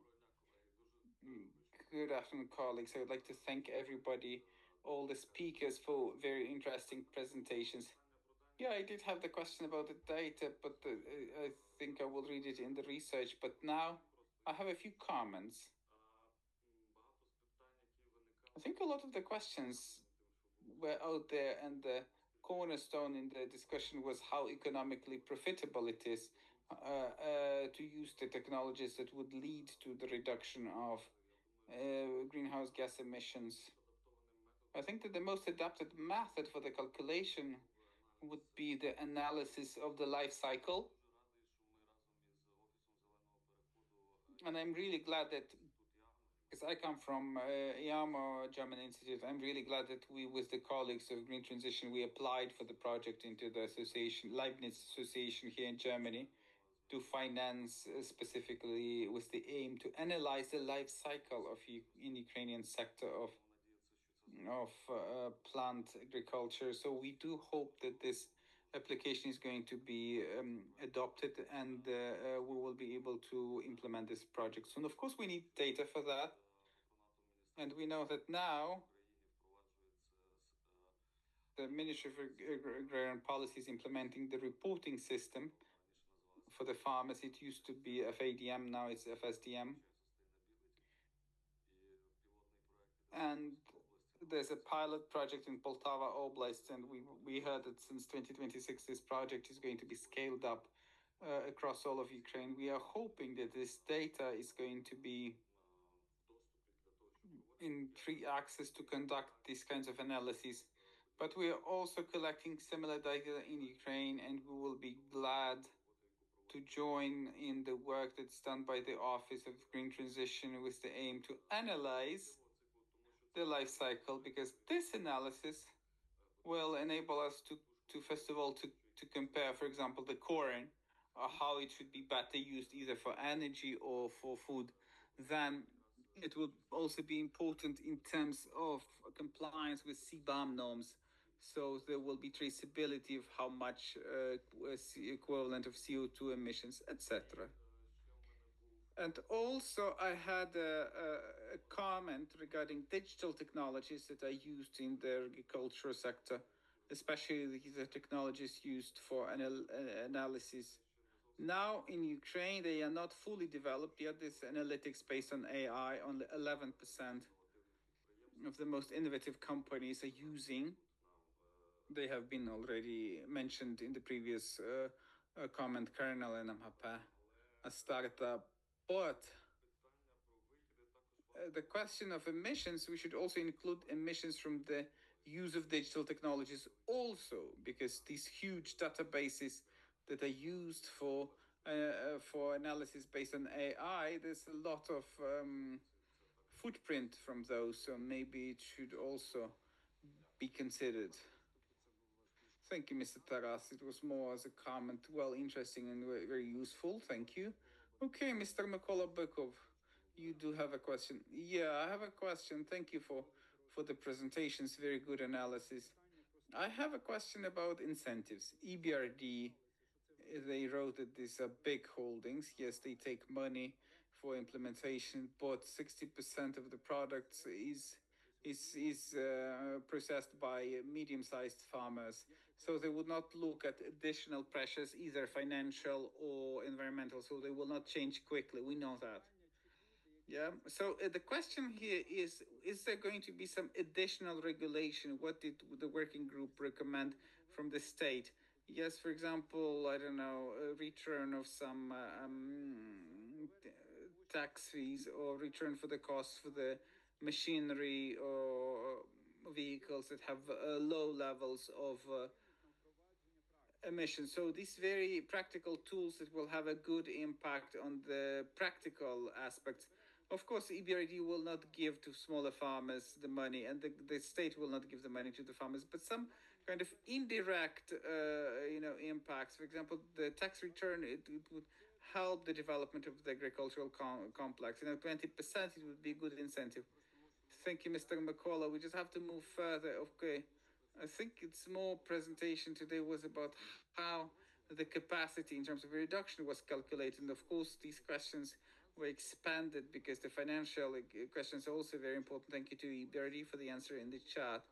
So maybe these more political questions, we could transfer them once we collect more politicians here, government representatives and legal legislative representatives. So at the end, from the chat, I see also Nazar Mamenko has his hand. From the chat, I would like to ask the question that probably off topic a little bit today, because it was important, the question regarding how it's calculated, what's the capacity, what's the potential. So the question, Daria Ponomarenko.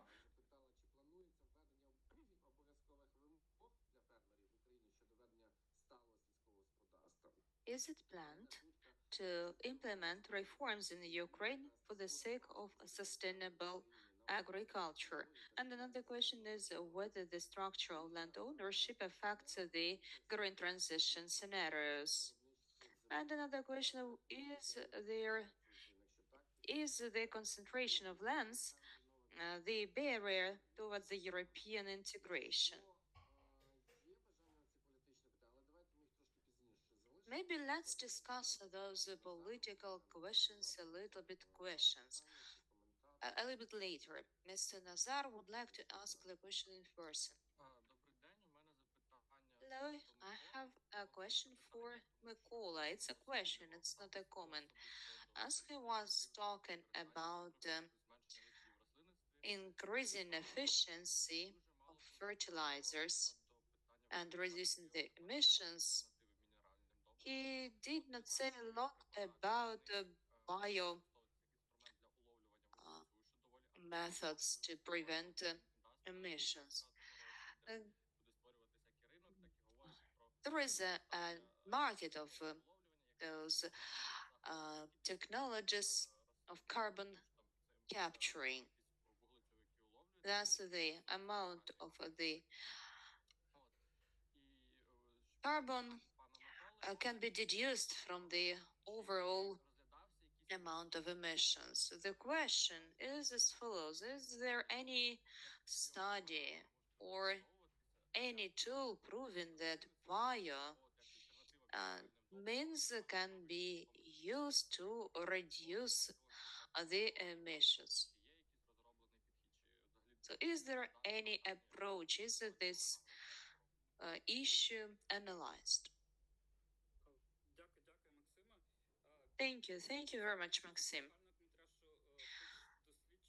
Let me start with the general answer. Our study covers over 20 technologies, and of course, not everything was in our focus of attention. In particular, we did not analyze the biological means and their potential effect. Then we also did not study agricultural forestry, agroforestry, and photovoltaics. We also did not study the upstream and downstream production of the mineral fertilizers. This will be another subject matter of study. It is also possible to study, for instance, the diet affecting the GHG emission amounts. So there are many topics that have to be studied in depth. Together with colleagues from Great Britain Climate Change Committee, uh, we have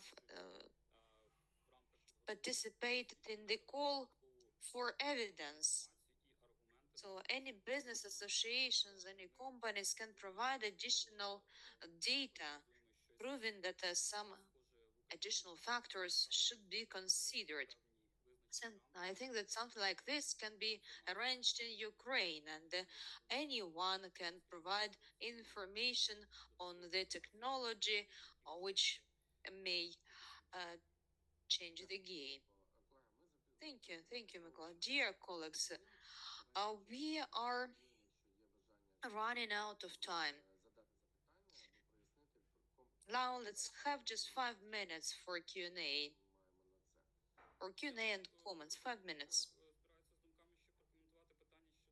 Well, I can also comment on the land market. This is the question from the chat. We have a small section in our study covering the general political areas. And I think that the land market has a serious effect on two aspects. First, on readiness of a company to invest in climate technologies. So the companies may invest in some assets, in some physical assets, or in some soil fertility optimization. It is very important for carbon markets and emission reduction. Maybe this question should also be addressed to lawyers. However, the land property rights is a relevant issue as well. Thank you, Mikola. And I would like to ask a slightly provocative question. You mentioned the forestry. Your study focused on the agribusiness and its contribution to climate neutrality, net zero. But net zero is non-achievable. What about the forestry? It also has a huge impact and huge potential in terms of absorbing the CO2. The report, by the way, emphasizes, I guess, this contribution of the forestry. It's another important topic for our future discussions. Now, the agricultural sector is not covered by the trading system. Maybe this will be the case in the future. But to start the transition, we need the reports from the suppliers, from the manufacturers, from everyone participating in the process. If possible, please answer this question. You have 2 minutes. Well, maybe let's start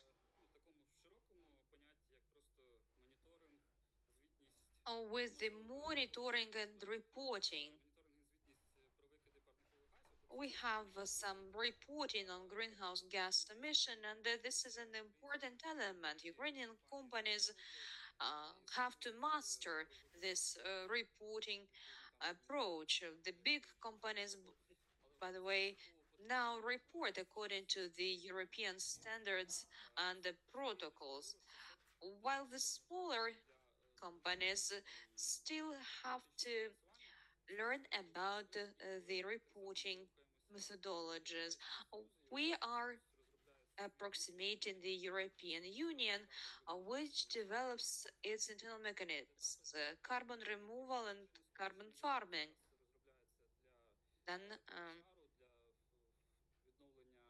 there are also currently technologies for restoring the peatlands, for instance. So it is important to master all those technologies, important to learn in order to attract the state aid and green funding.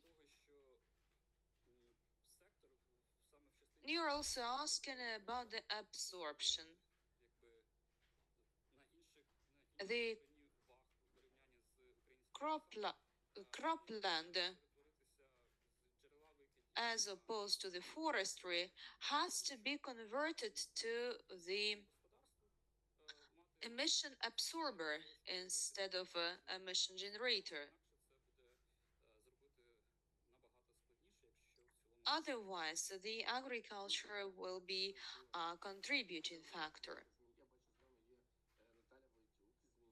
And as far as I see, Ms. Natalia Vletuk from the Ministry of Agricultural Policy would like to take the floor. So, Ms. Natalia, over for the closing remarks. But we do not hear you at all.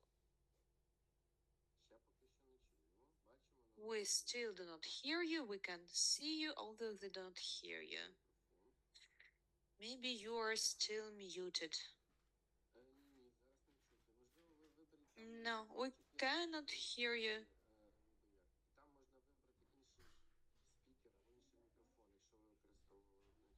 Maybe select another mic.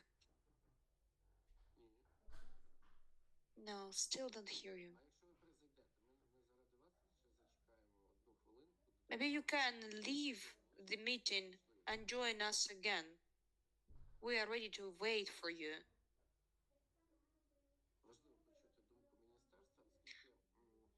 It is very important to learn about the ministry's opinion. The climate neutrality is a new topic. However, the emission reduction has been discussed for nearly a decade.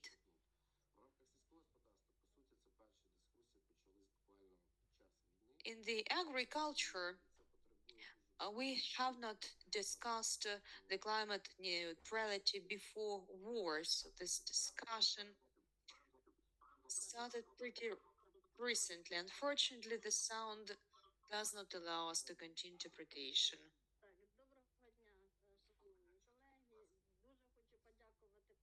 Good afternoon, dear colleagues. Many thanks, Alexander, for such an informative event. Thank you for this good moderation. Many thanks to the Green Transition team, especially to Mr. Mykola Shlapak for this comprehensive study.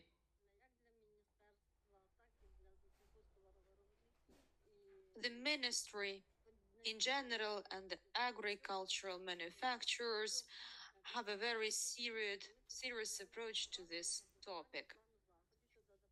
Next month, we are going to develop the action plan on climate adaptation in the agricultural sector. Therefore, all scholars or researchers are welcome to come up with their proposals. Then we will include those proposals into the action plan and submit it to the government. As a result, our agriculture manufacturers will be able to deal with the climate change and actually adapt to the climate change and continue their production. There is the state aid provided for irrigation, and currently the state aid is also provided to compensate for the investments made in the field of husbandry. So then there will be also programs aimed at a green recovery. Everything is possible. So the farmers may rely on certain state subsidies. It's war, however, and the support can be provided later.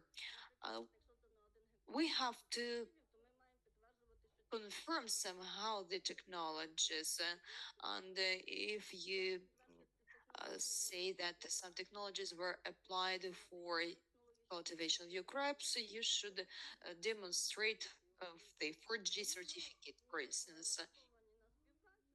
Anyway, we are ready to cooperate. So please, Mikola, don't hesitate to submit your proposals.